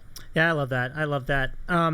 So that we won't get too deep into that. I know I respect the other folks on here on the chat, and we have some questions to continue with. And so your wife chimes in here. Sports team is the Texas A&M Aggies for sure, and that's a good team. I mean, they looked a little rough like last weekend, just from the standpoint that it took them a while to win the game, but that team should be going places. I think they're doing pretty well overall. Just need a quarterback, really. That's all it is. But that's great. Yeah, it's really great. I wish the quarterback hadn't got injured. It's a situation I'm dealing with in both the college team that I root for, because I root for the Aggies as well, and the pro team, because Fitzmagic I predicted would get injured this season. I did not expect it to be in the first half of the game. It was like 5 minutes into the second quarter. The game was on over here because the Chargers are in it. And so I was like, damn, that was fast. Yeah, it was pretty brutal. I was at our wedding, or our baby shower, and so I didn't get to watch it, but I did listen to it a little bit, and I watched the end, but it was frustrating for sure. I hear that. Yeah. Well, we'll see if they can get the win tomorrow against the Giants. Yeah, they better. Yeah, I agree. I don't think they should lose that game. But it's crazy. I just looked at their head-to-head, and like they don't beat the Giants very much. It's weird. Yeah, they've lost all 4 games to this quarterback for the Giants since he's come into the league. So I'm not going into it with a whole lot of excitement, but I think they'll actually pull out a win just because it's a short week, and hopefully Heineke will get some first-team reps, and he looked pretty good in the second half, and I think the Giants are much worse than the Chargers, to be honest. Oh, there's no doubt. Well, the Chargers, I think, are good. I think we're going to see exactly. So I think, I don't think the Giants are doing anything this year. So yeah. Well, we'll get into that. But, the Chargers will play the Cowboys, and that'll be another good litmus test because the Cowboys' offense is pretty good. So we'll see if they can keep up with them. Sandwich. Okay. Liz says, I really like a good Reuben, which is great. So we see eye to eye on that. That's cool. Let's see, anything else? I was like, our wedding, that was 7+ years. Oh, it was the baby shower, right? Not the wedding. I gotcha. Let's see. Jesse says, shoot, I missed my answer. No, we haven't. I don't think we answered I don't think we asked the question yet. Hold on a second. Let me see if I can get back to it. I actually know what the question was. This is a great question. So Jesse asks, I didn't hear you answer to this question the other day on your show, Robbie. Would you be open to having Cam Newton on the WFT? Yeah, he's very astute. I actually didn't answer the question. I let the 2 other people who are more experts. We had D Hitman on earlier, Dujanet and Carol. They know more about football, so I deferred it to them, and I was Jesse's conduit, and I asked them the question, so I didn't ever answer it myself. Would I want Cam Newton on the team? I did briefly kind of mention I do not like his stance on vaccination, so I feel like he would be a distraction on the team, and yeah, my vote is no, because, and a friend of mine, Brian, made the point, like, you have an immunocompromised coach, who just dealt with cancer, and why would you bring somebody who doesn't believe in vaccines or isn't, pro-vaccine onto a team like that? Because the quarterback's the leadership position. Yep. In my mind, they need to have a strong opinion where everyone needs to get vaccinated. I don't care what your political opinion is on this, but like for a football team point of view, if you don't have enough players to play this year, you could have to forfeit your game. It's written in the collective bargaining this year, and I don't want to forfeit any games because of COVID, right? Yeah. So everyone in my mind needs to get the vaccine, and so if you're a quarterback, the most important position is against that or hasn't publicly come out for it and been very elusive on whether or not he has gotten it, I don't like that, and I would prefer not to have that. I mean, from a player standpoint, I think he's fine, but I just not in this era, I think, Yeah, it's a bad look. It's a bad look. I can't really defend it. And funny that when I had Tim Tam on a few weeks ago, we were talking about that too because we got into sports a little bit toward the end, and we agree. We just think that it's a bad look, and it would be tough to be a team and then take that in because it just like you said, there'd be some tension related to that. Well, he's such a character too. I just Yeah. don't know how he would come in as a backup role because I think you still got to play Heineke as your starter and play through it because he knows the system. And so maybe like Cam could start 2 or 3 weeks later, but like he's such a character to have on the bench to be. I don't know if he would take the backup role well. Yeah, you're right. I've seen, it would be. I don't know if he would take it well. Honestly, I don't think he would. So. I love this Interested Panda. Burgundy dumpster fire versus blue dumpster fire live on Thursday Night Football. Yes. Thursday Night Football tend to be terrible. Although this past week it was actually a pretty good game, but I thought the Cowboys actually might pull it up against Tampa Bay. You're right there. Well, they left him too much time. I mean, everyone said the same thing. Like they gave him 90 seconds. Like way too much time. I hate the Cowboys, so nothing gives me greater satisfaction for it to be like that meme with $1 where they almost have it and they're reaching for it, and you almost got it, and you don't have it, and so that was great. Maybe it was bad karma though for being so happy about that because then my team lost later. But it's true. I'm not a big Tampa Bay fan, but I found myself rooting for them in the Super Bowl last year, and I thought I'll root like whoever is playing against Dallas in any given week. So I see people have taken their stances on the Cowboys here. Let's see. I bleed burgundy and gold just for no. I knew. I figured as much. Interested Panda. Yes. And then the Leon Lounge. Yeah, F the Cowboys. So yes. I think a lot of people would agree, Jesse, on that scenario. But it's funny. I kind of hate that they're always like, "We're America's team." I'm like, by whose standards? Right? It's funny that there could be this much excitement for this team. They haven't done squat in like a quarter of a decade. It's just I know. And you have to understand, my hatred runs deep. It comes down to the day I was born. Oh yeah, I can see that. I was born during a Cowboys-Redskins game at halftime. Wow. And the Redskins came back and won that game. Wow. So it's deeply embedded into me, that rivalry. Wow. So, yeah. I'm actually hoping, that Zara could come, on a Sunday. So I'm actually hoping that she does, because I was looking at the schedule, and there was a game on the 26th. Like a christening, like during a football team Washington game. Yeah, that'd be a cool link that I have with her. That could also happen. So that's what I'm pulling for the 26th. Yeah. So that's. I'm gonna ask you one. I'm so sorry, Jade. We haven't gotten to your question yet. I'm so sorry. Or is it Christy's question? No, it was Jade's question. We'll get to that right really quickly. I just I love this. The Leon Lounge, Niners, baby. Niners with a big win. However, that got a little too close, I have to say, against Detroit. Man, that was scary for a little while. Interested Panda, it's super irritating that the Eagles have been the best team in the NFC East. Here's my question to you, Robbie. Are you buying that blowout win that Jalen Hurts and company did last weekend? Because I don't know what that really. People are like, "Oh man, watch out for the Eagles," and I'm like, I don't know if it's the Eagles. I think that was just a really bad team they played. What do you think? Right, I kind of agree with you on that, but it's never. The Eagles are a tough team to know. I feel like season to season, there are times. The NFC East is a weird division. This has happened a couple of times within recent memory where different teams lead the division throughout the season. It's not like a team leads it through the whole thing like you see in a lot of other divisions. Like it's just really back and forth. I remember one season a couple of years ago, a different team led the division like every single week for like 8 weeks in a row. And so I think that something like that could be very similar. It's a weird year for the division in general. Washington football team plays the Giants tomorrow, and then they don't play another divisional rival until 5 weeks before the end of the season, and then they play division rivals for the last 5 weeks of the year. That's crazy. So that's going to be a very telling time, right? Because they can either make up a lot of ground or lose an opportunity right there at the very end of the season. So it's hard to know if the Eagles are for real or not.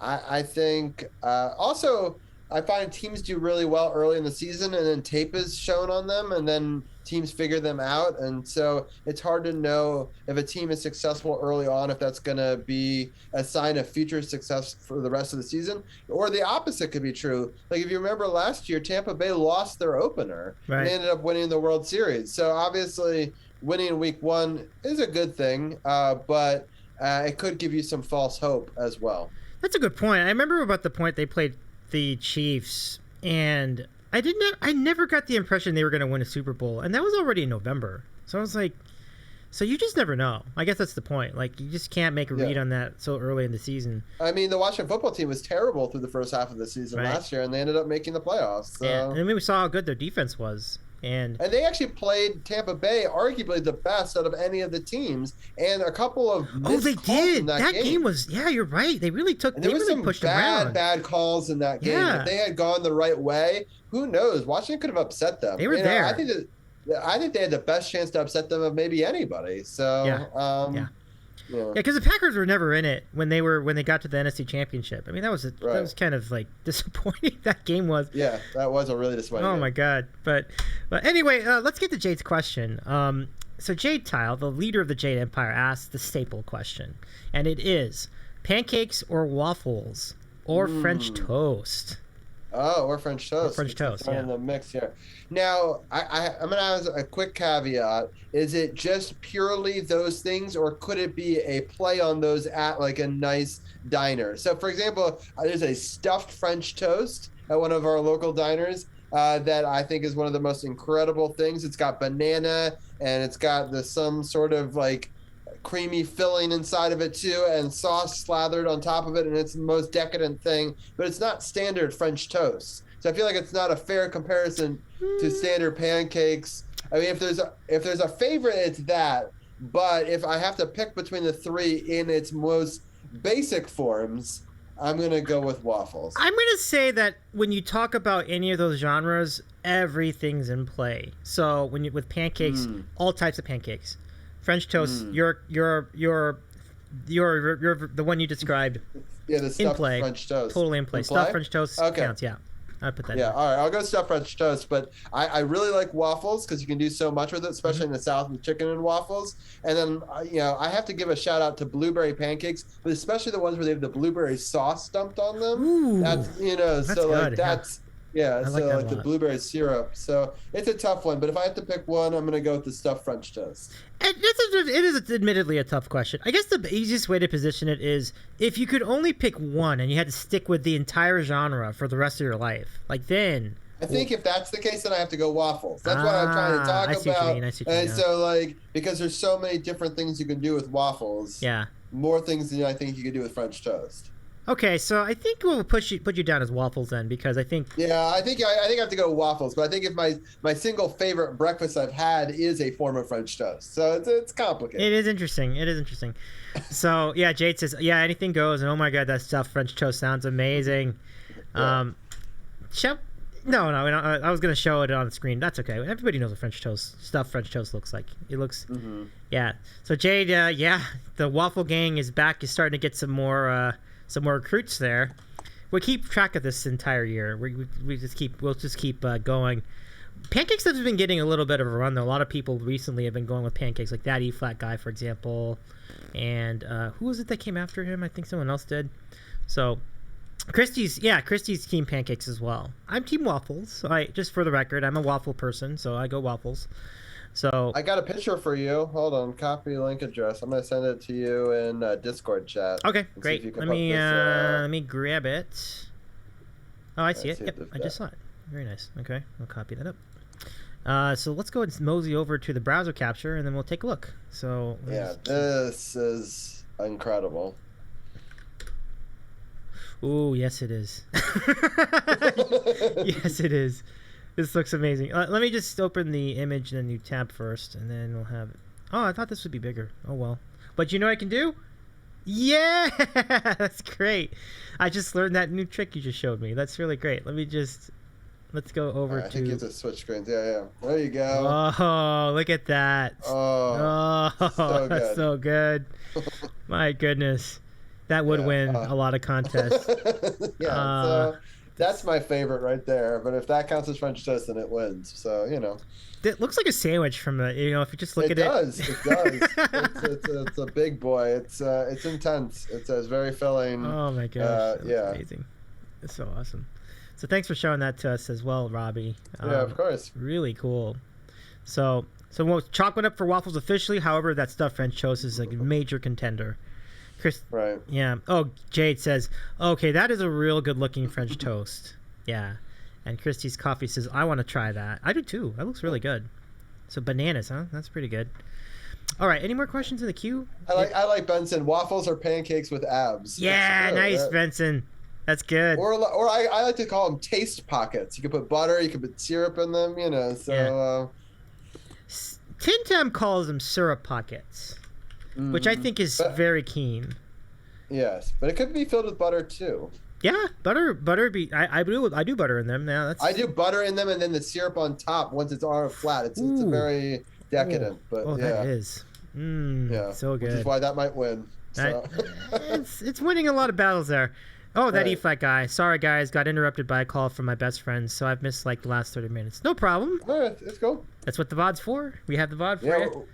So we're just talking about stuffed waffles and stuffed pancakes and waffles. So. Yep. And the atrocity, I guess. No, would you call it atrocity? Let's just say the downtrodden NFC East.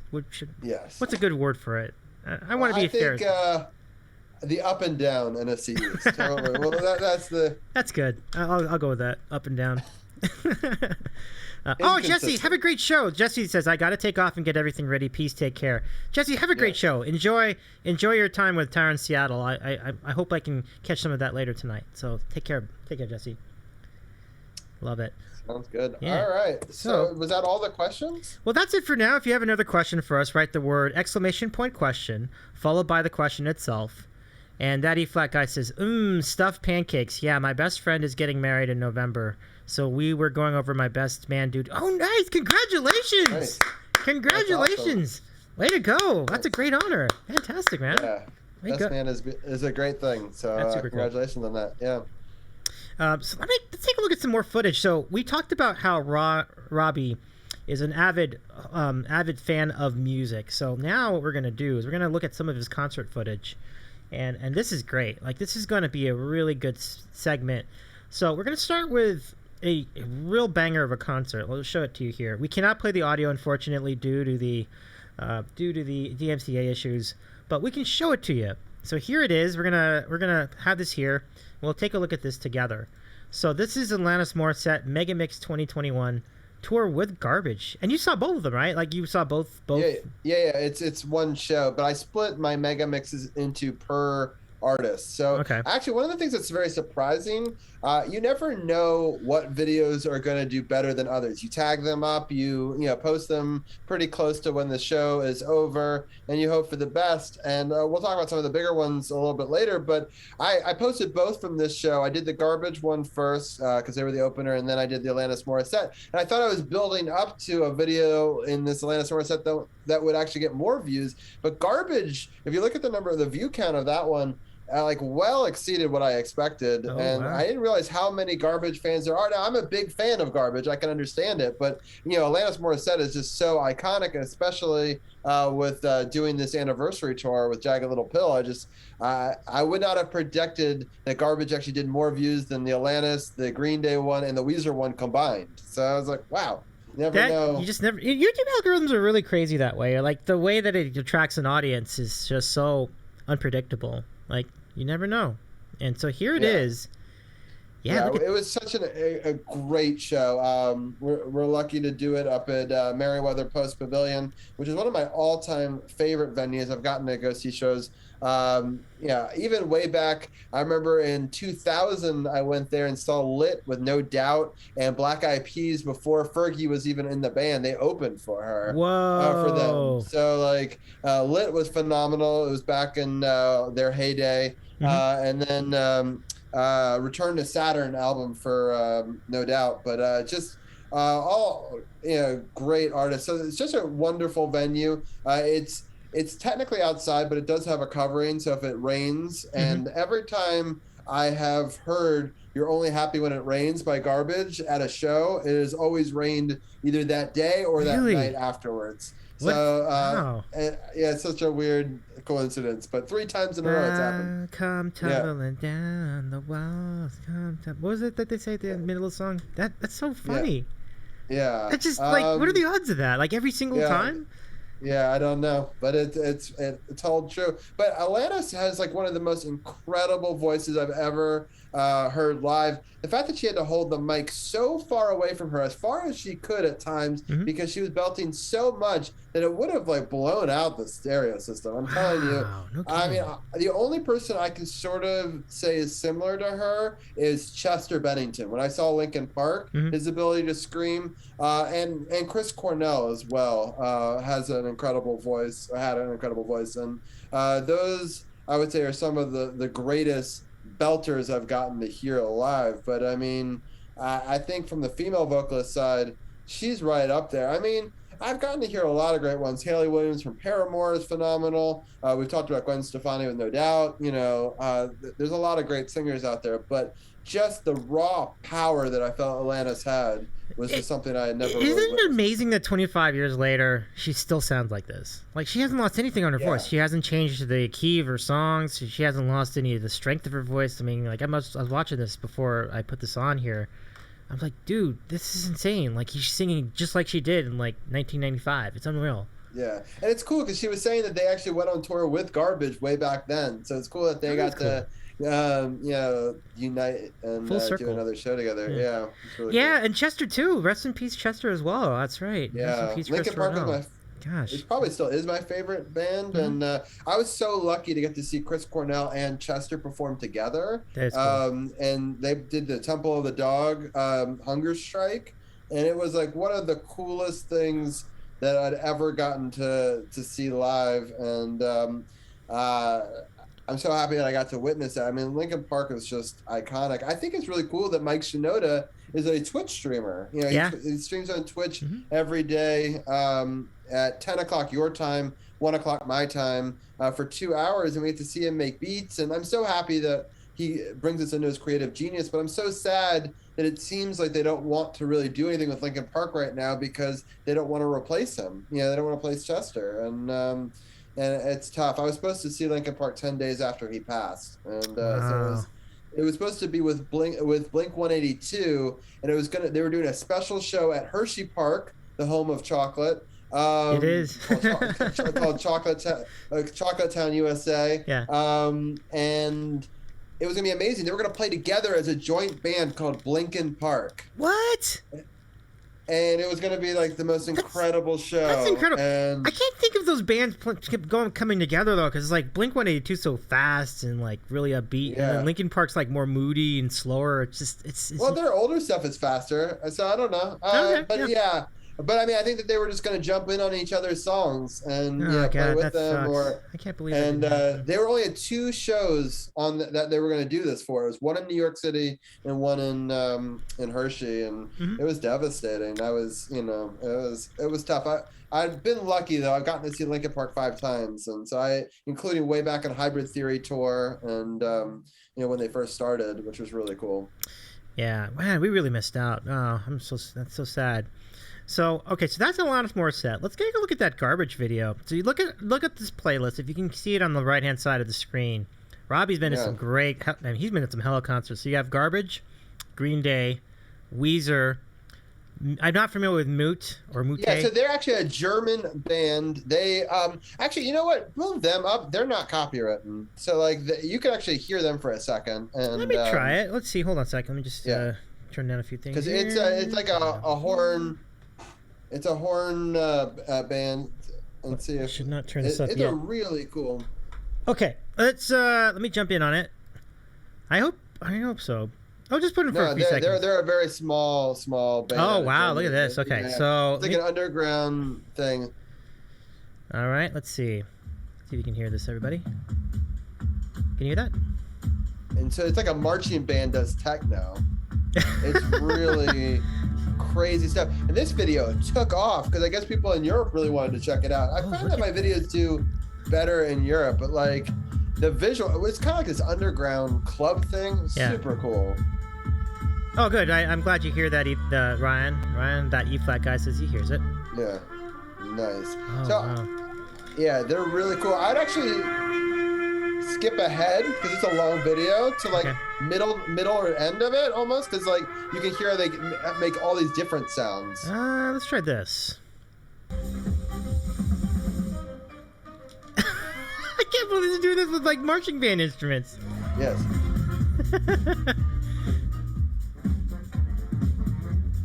It's really cool. Yeah. I had a friend tell me about them, and I was super amped, and I never heard of them before, but they're just killing it. And if you skip to the very end, you'll see that they actually play in the crowd. Oh, let's see. Try to get to about here. Let's see. Yeah.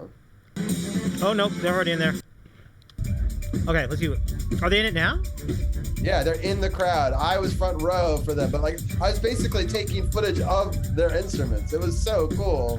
Oh my goodness, look at this. They're Basically raving around it. Yeah. Yeah, I know. I was like, they're in the mosh pit. This is so Yeah. funny. They're like right in front of them, Robbie. This is unbelievable. Yeah. This is really cool footage. That E-flat guy. It's like EDM plus a marching band. Yes, exactly. That's exactly what it was. It was so cool, and the crowd gets into it too, and then they do like a drop, and then they just like go back into it. Oh yeah, there you go. Is this original music they're playing? Yeah. Oh wow. This is very unique, all right. Yeah. So I've gotten to see like big and small and stuff like that. And it's been, I think this video got like 2,000 views or something crazy like that. I saw 2,272. That's remarkable. That's remarkable. I never even heard of them before. My friend told me about them like 2 months before. He's like, you got to get tickets to this. I was like, I've never heard of them. He's like, just get tickets and go. I was like, okay. And I'm so happy. He's actually lives out in California in LA. So, Oh, nice. That's cool, no? They don't come to America very often. So he's like, take advantage. I was like, all right. Wow. That's But yeah, impressive. so like some pretty crazy, stuff. Yeah. Okay, let's see what we have next in your playlist. So we'll go jump out of here. This is a great visual, though. I gotta say that must have been so fun that night. Yeah, it was really cool. Let's see, garbage. As you mentioned, like double the views of the Alanis Morissette video. Oh yeah, they're there. I remember them. Let's see. Mhm. Oh, I can't. What turn it I up. love I love about them is it's such a cool band. She is incredible. They've been around for a long time, but it's really Butch Vig's production that makes them so unique. So if people don't really know who Butch Vig is, he's like one of the greatest producers of all time. He produced like Nevermind, produced a lot of Foo Fighters and some Green Day albums, just some really incredible stuff. But he actually produces all Garbage's stuff as well. And he's their drummer. And so it's just kind of cool to see a legendary producer in his drumming element like that. Wow, a producer that drums. That's cool. That's really good. So, Yeah. Yeah, and he's an amazing drummer in his own right, but it's just, I've liked him just for like the amount of amazing albums that he's put out. So if anyone doesn't know who Butch Vig is, they should definitely search him and just did some really incredible albums just that were so iconic in history. I mean, some of did Siamese Dream, Smashing Pumpkins, which is like one of my all-time favorite that's a big Smashing one. Pumpkins Yeah. albums. Nevermind with Nirvana, such a huge, important album. Chase This Light with Jimmy Eat World. He did Sonic Highways with the Foo Fighters. Done a 21st Century Breakdown with Green Day. He did Wasting Light, which is another one of my favorite Foo Fighters albums. So just he did Sing the Sorrow, which is like my favorite AFI album. So just really iconic and sort of the grungy sound and alternative rock. And you just sort of forget how grungy Garbage is, which makes sense why they're called Garbage. But like Right. you just kind of forget that until you're there and you're like, wow, this is really heavy. And it's cool because both bands are fronted by these really powerful women. But they've got this really industrial sound to them, It's really cool. I do remember that. I mean, I remember at least their first album. It was a Garbage 2.0, whichever the album that hit the charts. Like, Yeah. that was a quality album. It was really good. And yeah, version 2.0. Yeah, that was a really good album, and they've had a lot of good albums actually. So Beautiful Garbage. I like Bleed Like Me, which was like an underrated album of theirs, but had some really great songs in that too. And but yeah, they're just they just got such great energy, and it was cool to go back to seeing live concerts again. It was cool that everyone had to show a vaccine card to get in or a negative test, so you could unmask and be okay. That is cool. I love that safety element in there. And look, it's his birthday today. Look at that, after all that too. It's his birthday as well. Yeah, it was cool. That's her husband, and also he actually does all of their levels and stuff as the music engineer. So for like the live shows, so it's kind of cool. Boy, that's what her husband does. There's so many and her hats. kids were there too. Yeah. Yeah. Wow, this looks amazing. I wish I was there. This is really good. All right. Yeah, I really liked the other shows I have on there too. I got to be in the pit for Green Day, which was really a great show. Let's see it. And Weezer as well. So that was a really, really cool show. Let's do the Weezer first since they were first. So let's do that. Yeah, I saw this on Instagram. This is really good. I was like, damn, that looked like a fun show. That looked like a fun... His outfit is it makes me laugh so hard. Like, but it was so cool to do it in Nationals Park. So this show was supposed to be a year ago, right? Right. And it was supposed to be the year after they won the World Series, and I'm in the outfield right now. So I was going to be on the field next to, seeing some of my favorite bands. I love Weezer and I love Green Day. And it was just so cool to be able to look up and see the pennant. It was actually the first time I've been back in Nationals Park, since COVID and since they won the championship. So it was a really cool thing to see. And I love the energy of Weezer. And I love they are so popular in the DC area. They used to do underground shows when I was a kid. And see, I zoom in right there on the championship banner, actually. Yeah, I did see that. It's pretty good. See, now they're doing My Name is Jonas, another classic. Yeah. Mm-hmm. Yeah. They're phenomenal. And Green Day was really good, too. I mean, I love Billy Joe. I've been going to their shows for a long, long time. I remember going to see their shows back in 2008, I want to say it was.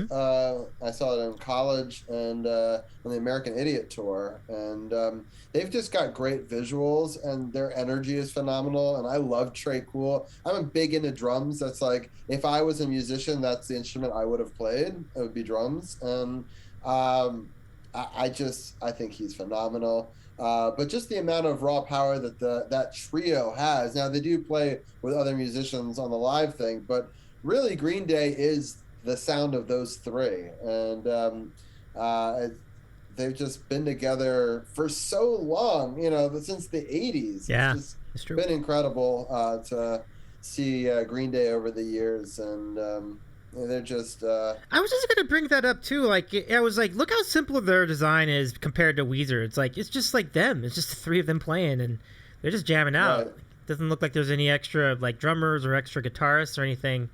So this looks awesome. I'm gonna turn this up a little bit. I want to hear some of this, but just for me though. Unfortunately, sorry, no one else can hear it. But that E flat guy, who's out? Flat Rivers Cuomo. Yeah, that's what we were talking about. Yeah, with the 80s glam and the headband. Yeah, it's so ridiculous. I know.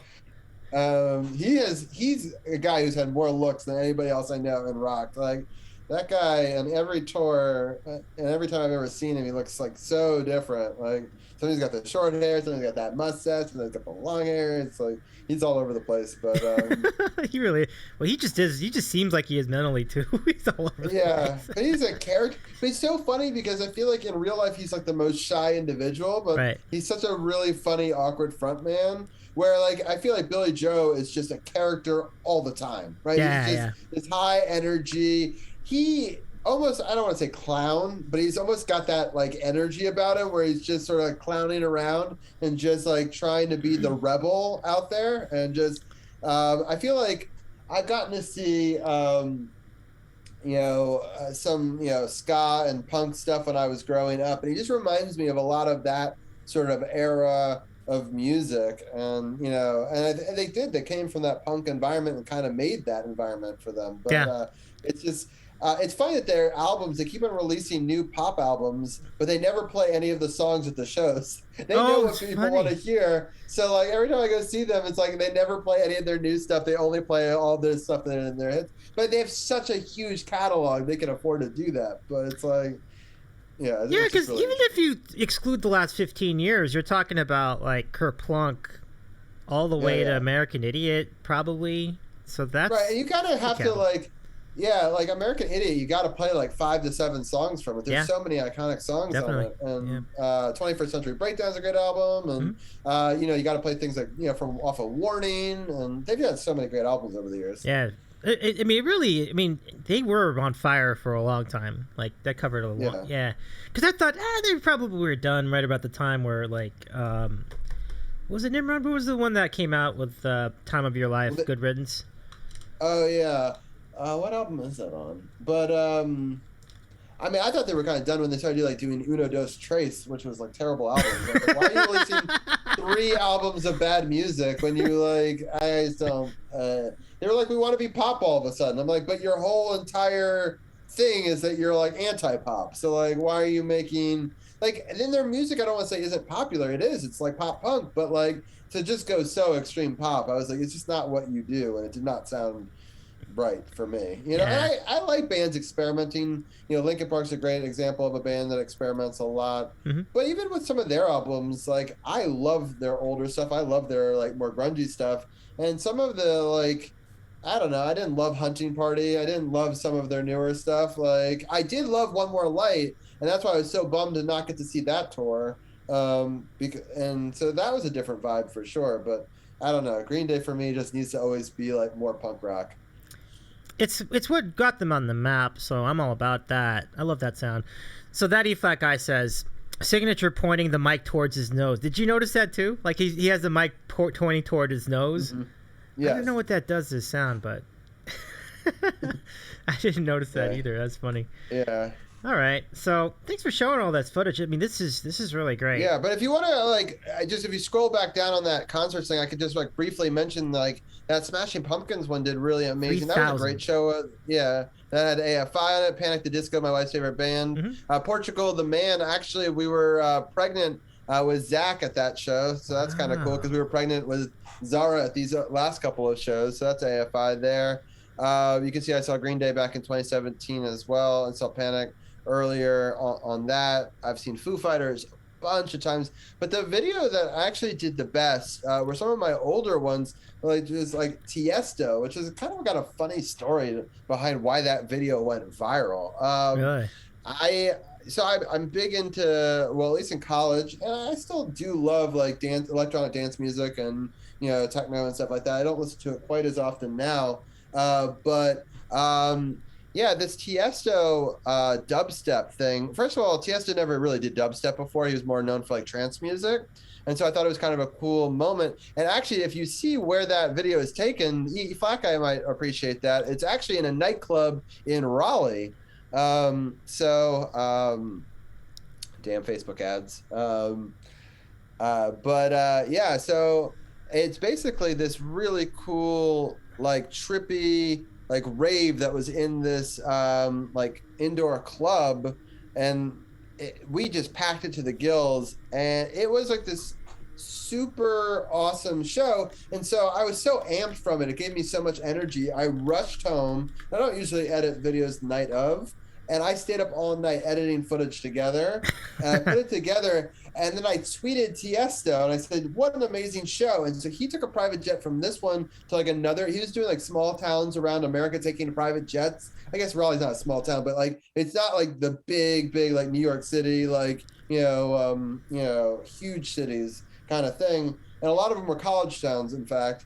And so I tweeted at him. He retweeted it, which was really cool because Tiesto's a huge artist, and a Russian blog saw it, put it on their website, and then it got 4,000 views from Ukraine overnight, and I'm it was the weirdest thing. It was all Russian-speaking nations, because it was a Russian blog, were all doing it, and it got 10,000 views or something like that. It's I don't know what it's at now, but it's like I was like, it was one of the craziest things that I'd ever seen. I never thought that like that would go viral all of a sudden like that. You know, You want to take a I look? went to sleep and I woke up and it had 10,000 views or something. I'm like, what? Wow. And then I had, and what's cool about YouTube is you can go into the analytics and find out where the source traffic is from. And Yep. I'm like, how the hell does that happen? And I found this blog, and I have no idea what it said because it was all in Russian. But I'm like, it got on the front page of like, it wasn't like Reddit because this is a long time ago, but it's something like that for Russia. And I'm like, holy shit! Like, so It's really cool. It just proves that I always told my video students, do what you love and put it out there, and you never know. Like, I never know which one of these concert videos people are gonna go and search for. I only have like 100 subscribers, so it's not like it's my subscriber base pushing this. It's whatever the fan of those bands are, or whoever's looking for that, concert at that time, I guess. That's hysterical. This is incredible. So, I think I saw as I was clicking into it, this now has 15,000 views. Wow. That's amazing. That's really good. Kudos to you. And yeah, so it was just kind of these crazy visuals, and then like I was remixing the footage, and I was using like old school Final Cut like 7. It was just funny, just looking back at it now. Oh, look at this! And it was just all footage shot on my phone. Wow. It was like an old school iPhone, and then I mixed some like pictures and stills into the music too. But that's so neat.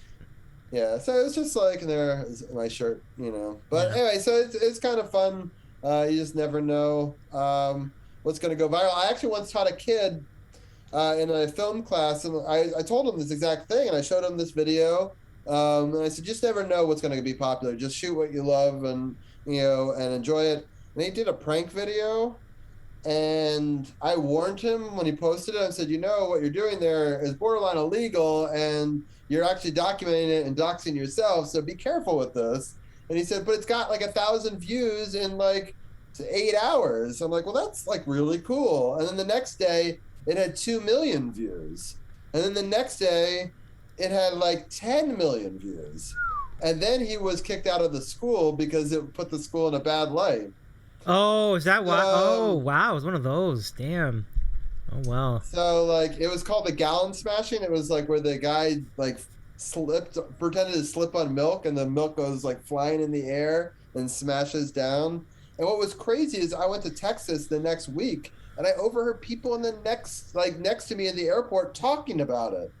I was like, in Texas. I'm like, how the hell did a student make a video that went so viral that like these random people, he ended up taking it down, getting in a lot of trouble, and had to pay damages, and obviously got kicked out of the school, but ultimately put it back up years later, and it's still getting thousands of views a day, and I think it's over 50 million views now. Well, is it supposed to be like a prank, or is it like humor? Because it's a prank video of them pretending that they're slipping on milk, and their milk jugs go like flying. I see. And it's like destruction of property. It's kind of ridiculous. A lot of people found it amusing. It spawned a lot of videos. It became like a thing for a week. It's gallon called smashing prank. Is this it? This must Probably be the one. This must How be many the views one. does it have? Okay, hold on. We're gonna go back to the YouTube for just a second, so we can see it. We won't get to hear it, but we can see. Well, we could hear it, but it's just. I mean, there's no copyright music in that, but yeah, it's just like you just never know. But that's why I always encourage people, follow your passions. Now, I don't know what he's doing now with his life, so I can't say that it was a successful move. Other than this video is still, making views, but I don't know what you get out of that years later. But I hope for the best for him. He was a nice kid. Yeah, I agree with that. I enjoyed having him in my class, but yeah. Okay, so let's go look at this briefly, and then last call for questions, by the way. Yeah. Oh, yeah. Interested Panda. Great point. Yeah, the people who had to clean that up didn't find it fun. That's a great point. It's a great point. Yeah, I would be very pissed off if I was in that. Spoken like somebody that's worked for a grocery store before. Benson has, so yeah. That's funny. All right, let's go take a look at this. Yeah, it's pretty ridiculous. But like the reactions of like the people like are just like just how It's so ridiculous. This is ridiculous. But you know, these are the type of videos that just go viral, and I have to admit, like, but then people are like, okay, I see where him there's a up. problem already. He's Yeah. pretending to be hurt, and that's Yes. kind of that's a little bullshit right there. Right? Yeah, I agree. Like, don't do that. Yeah, It's like he broke his arms. Like, he didn't break anything. Yeah. Get and up. Then he pretends to Right, like look make at it this. harder for them to get up.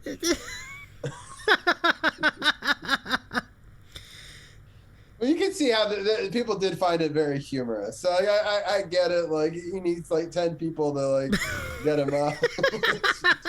And he both-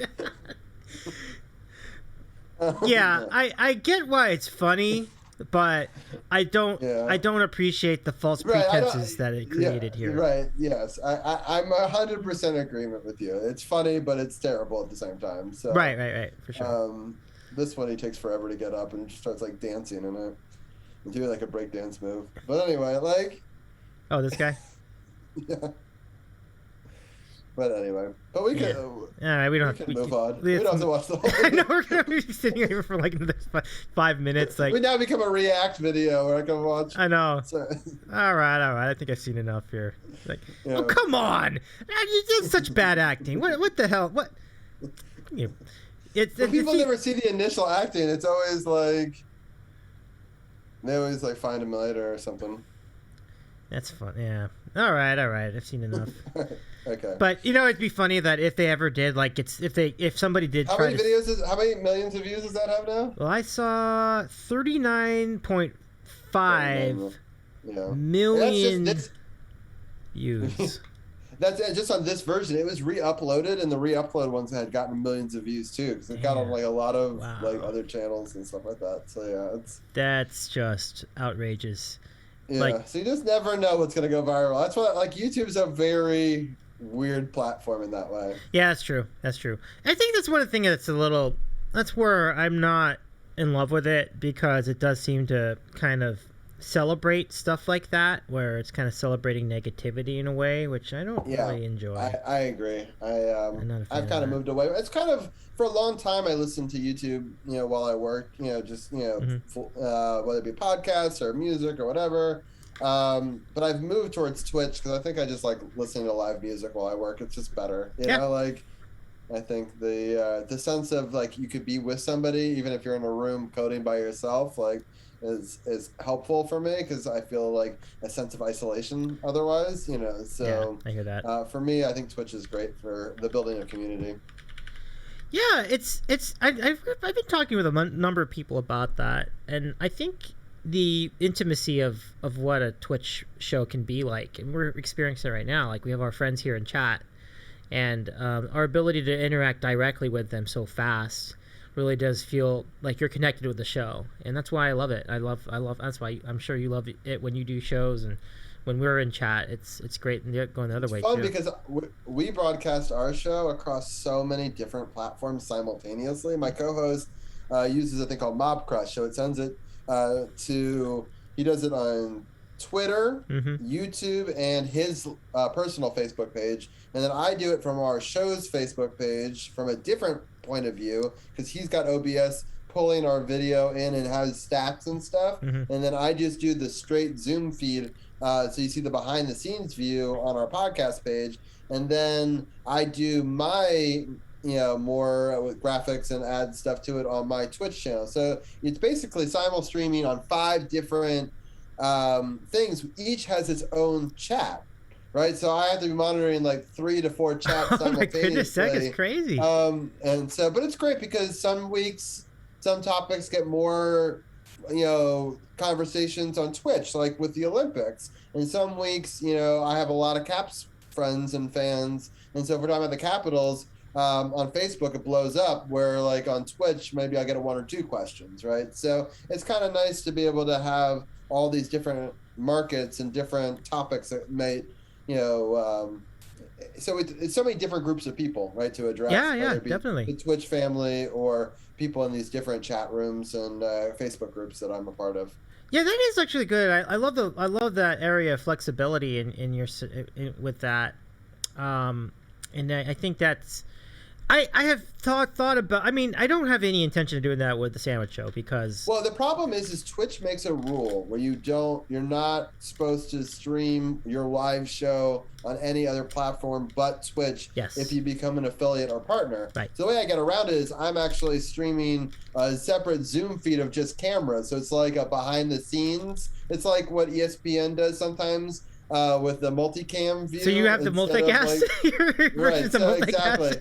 So that's the multicast versus this one has graphics and it's got a whole different conversation and a different chat room. So my argument is it's two different live shows happening simultaneously, and I'm in both of them. But I'm not streaming Zoom's feed to anything else. So I'm not breaking TOS that way. Okay. I have honestly wondered about that because I've seen them. I have now, because I didn't even know that this is just an alternate feed in the beginning, which is so funny. That is correct. Ryan was asking about that too. Affiliates are not allowed to multi-stream that. I mean, you can technically do it, but it's very much they're not going to come after you if you're not a partner. So that's why most people only think about it for that, but affiliate technically it's against the agreement for whenever you're getting monetary bits, subs, all the things you get from either of them. They want the exclusivity. And Ryan, I think your point is valid. Whereas I thought that was only for partners. I think they care way more about it when you're a partner, way more, because when you're a partner, that's like a much more lucrative scenario. So I have no intention whatsoever of doing it. The only thing I would do is that if for whatever reason Twitch, the platform, was either bought out or closed or it went under or anything else happened, I can use the stream key and just convert this, just send it to YouTube directly. For sure. Anywhere else, but that's the only thing that would really make me do that. I mean, the Twitch platform is really incredible. I love the people on this platform. It's why I decided to take this extra, path. Because before I was simul streaming just Facebook and YouTube, but Twitch makes it really easy in the back end to, once the VOD is done, to just directly send it right to the YouTube channel. Yep. So I have no problem. I wasn't getting as many views on that platform anyway, so it wasn't like it's worth needing to do it live or check the live feed for that. But it is interesting to see the different cultures that the different platforms bring with it, like YouTube's communities and Twitch's communities and Facebook communities are all very, very different from each other. And I think that there are advantages for Facebook, for us being a very regional-based show. But for when I like streaming, like doing art or video games or other things, I would definitely do it on Twitch because I think that you've got a bigger exposure around the world for sure. Let's see, is that enough? I'm with you on that. Most definitely. Because I think the way that the channels connect to one another is my favorite thing about Twitch by far. Because the raids obviously kind of make that happen, but even without the raids, you're kind of seeing, oh well, these guys are on at the same time. Well, these guys know these are going to be on these guys' channel, and these guys are going to be on this guy's channel, and I just the crossovers are fantastic. I've always been a fan. I just love that you can raid each other, and so you get exposure to all these different people. I've got so many people live on my Twitch feed on the left side because I have gotten raided into them or found out about them, met them in different chat rooms, places like Carly Sings and Josh attract other streamers to them, I find. And so it's a great community where you can meet a lot of these other people. I've met Ryan, I don't know if I met him. I think I met him in a Josh stream or a Carly stream. Either way, and then I started going to his stream, and so it's really cool that you get to meet all these different people that way and be a part of it. And I've met you, and I've met Jesse, and We Speak English Good is another podcast I might go on at some point. And I'm happy that there's a space for so many different types of content that.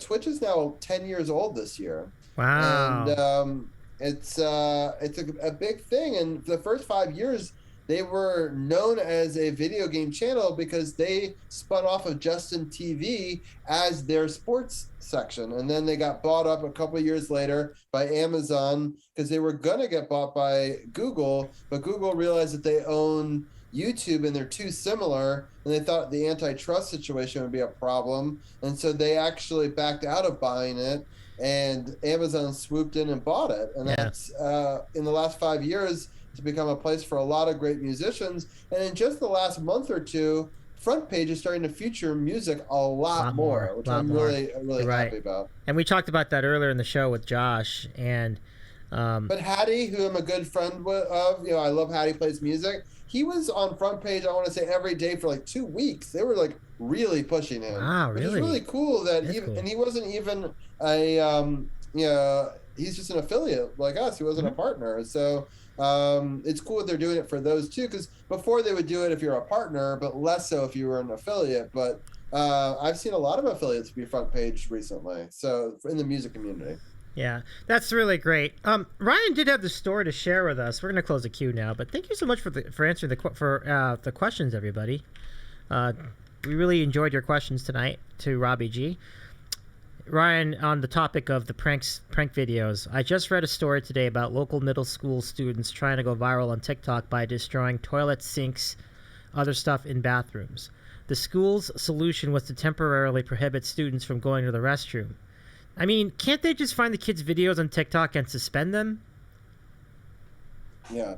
Yeah, I mean... For sure. I mean, we have a clause that if you do stuff at our school, you could definitely... That sucks, though. Like, how do you not go to the bathroom? You can't, force people to hold it all day. I feel like you have a lot of urinary issues if you're going to, do that, so... Yeah, that is ridiculous. I mean, it seems like they could have done that more efficiently. I completely agree. Let's see. And then Ryan adds, yeah, I think it's been every day this month that musicians have been on the front page. And, that E-flat guy, they go between classes. But still. Oh, so you can still go between classes. Okay. I agree, though, still. That's still ridiculous. Yeah, and so we mentioned Josh, Missy Alcazar, who's really, really close to 10,000 followers. I'm keeping a careful eye on that channel. I really enjoy her channel, too, so it's really great. I think loads of us in the chat can vouch for her too, but check her out as well. In fact, I have a custom for her. There we go. But as far as us tonight, Robbie, this has been really fun, and I think both of us have an idea where to go. But some final thoughts from you. It really has been great to finally talk to you on stream. What are you looking forward to in the days and weeks ahead as you do your podcast with your friends and your other ventures? Yeah, I think next week's gonna be my last one for 3 months, which is gonna be weird to go dormant for so long. But what's great is I've created a sports podcast, so if anyone wants to check out more of it, sportsothp.com. Has all of the podcasts, has links to all of our Facebook, and ironically it doesn't actually have a link to the Twitch, because I kind of feel like the Twitch community is its own thing, but it's to the Facebook page and the Twitter, and I'll have to put the Twitch link up there as well. But it's a really fun place where we have all these different roundtables and groups of friends come together in different sports times. I have a basketball roundtable when the NBA is going on. I've got a hockey roundtable for when hockey is back. We've got different football experts, both ones that are reporters on the team or other podcasters come on.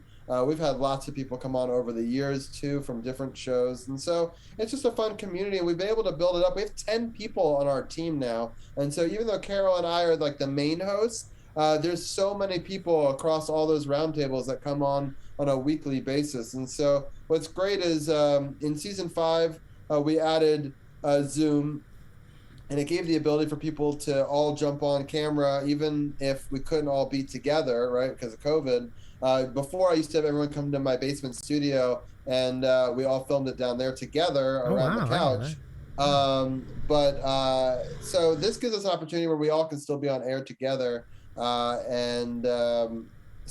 a lot of them will jump in and help Carol out. Carol also can do solo shows too. He's a great podcaster in his own right. But I'm sure he'll have different guests on every week depending on the sport. He does pre and post game shows as well on his Facebook channel and on his YouTube channel. And so I know he'll do a pregame show tomorrow because we're on a short week. They play the Giants, and then on Monday's show we'll recap that. We'll also recap how the Nationals did this week, and then I'll also recap DC United has 2 games this week, and the Mystics I think have 2 or 3 games as well. So we'll recap all of those, and that'll be probably my swan song because the following Monday is my wife's due date. So if she's either going to be in labor or be so pregnant that I need to help her out. So I think I'm going to call next week my last week. And then the show won't be live on Twitch while I'm away because that's from my point of view. But it will still be on facebook.com/sportsothp. It'll still be on our YouTube stuff. I'll still post the stuff on our website. And we're also found on all podcast platforms, Sports on the Hill podcast. You can find us on Apple Podcasts, all of them, Google, iHeartRadio, Spotify, so wherever you listen to podcasts. And so I really appreciate, Davey, the time and being able to talk about things other than just sports with you and talk about music and scuba diving. And I have a passion for art as well. A lot of the logos and graphics you see on Carly's channel and actually many channels around Twitch. I've done a lot of emote designs and stuff for what are they called, the sub badges, that's what they're called. So it's fun to be a part of the community and design graphics for different people, whether it be animations that pop up on Mike Bass's stream or stuff that you see in the background on Carly's stream as well. So it's fun to be a part of these things, and it'll be frustrating because I am going to take a hiatus from Twitch and try not to get on it too much over the next few months and really focus on being a parent. It's going to be tough. I'm very addicted to Twitch, as a lot of us are that are on here, but it'll be here when I come back. So yeah, I agree. It'll, family comes first. Robbie, you're right. I'm going to give you one more question because it's still in the queue. It's from our friend Ryan, that E-flat guy. Let's ask this. This is a great question. The question is, who would you like to see in concert that you haven't gotten to see yet? So I guess it's somebody that I could get to see, right? So yeah. It's not somebody of like all time I wish I had gotten to see, because that's a different question. I think if I'm going the all-time route, just to stall so I can think about it, the all-time route, I definitely wish I could have seen Nirvana. I think that they would be amazing to see live in that grunge atmosphere. Ones that we can currently see live that I have not seen live, that's a tough one. Kind of always wanted to see Metallica. I feel like they would put on a great show. I'm not like a die-hard Metallica fan, but like I just feel like their energy and like their sound, and they're so iconic. They would be great. Another one I think would be like Bruce Springsteen and the E Street Band. I'd like to see them as well. Just because my parents have gotten to go see them living in New York so many times, and they told me all the stories of getting to see them like probably 10 plus times, and I'm very jealous of that. Those are great answers. Those are good picks. I would love to see all those guys in concert. I have seen Bruce Springsteen and the E Street Band. I did see them once. Nice. here in LA. Yeah, it was a great show. It's really good. I'm sure. It was during their tour when they played the entire River album. So that was about 3 or 5 years ago or so. So it's really. Oh, Josh would approve of that answer. See, yes, I love it. Yes. I know, Josh. Yeah, you're right. You're absolutely right, Ryan. That's totally true. He's such a big fan. I wonder how many times he's seen him. That's another question I'll ask him the next time he's here. Like, how many times have you seen Bruce Springsteen live?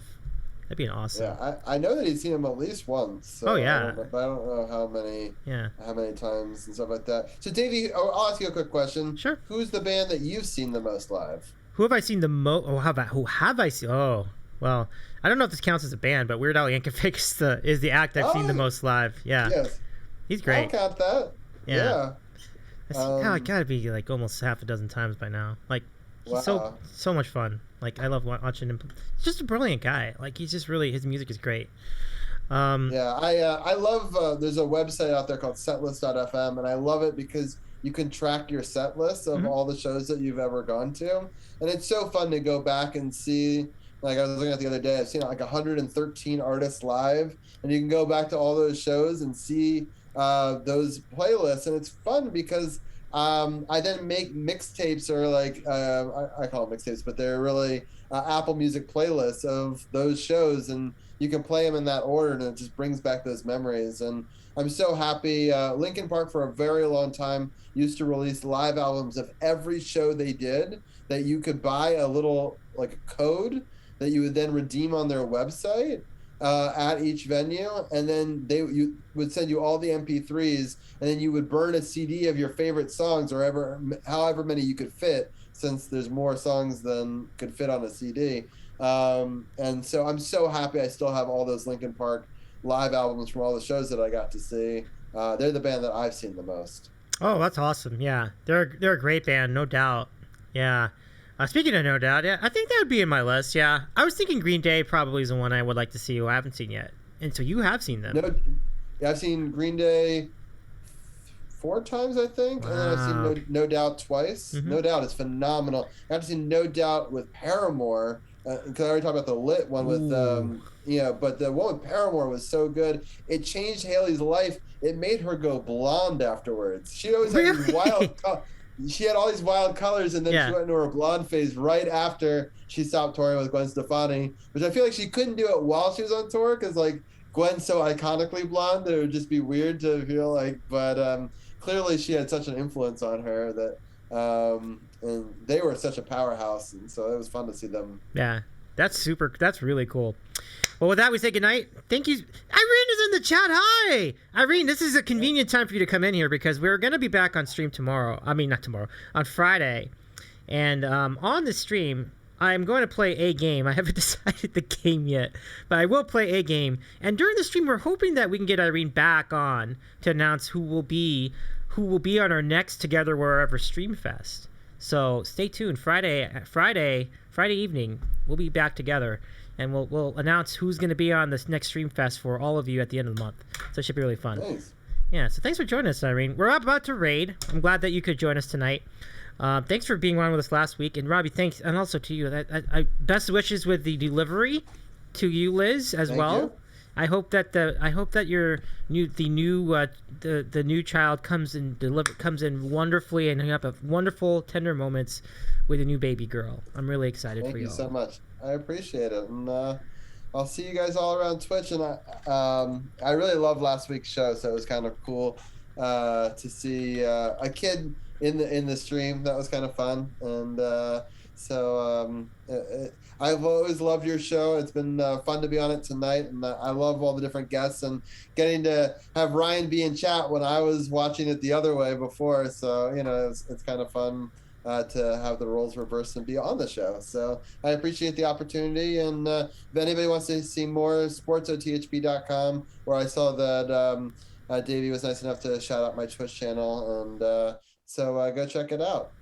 Yeah, and let's do it one more time. Here's Robbie's channel if you're looking in the chat. And don't forget to copy the raid call as well.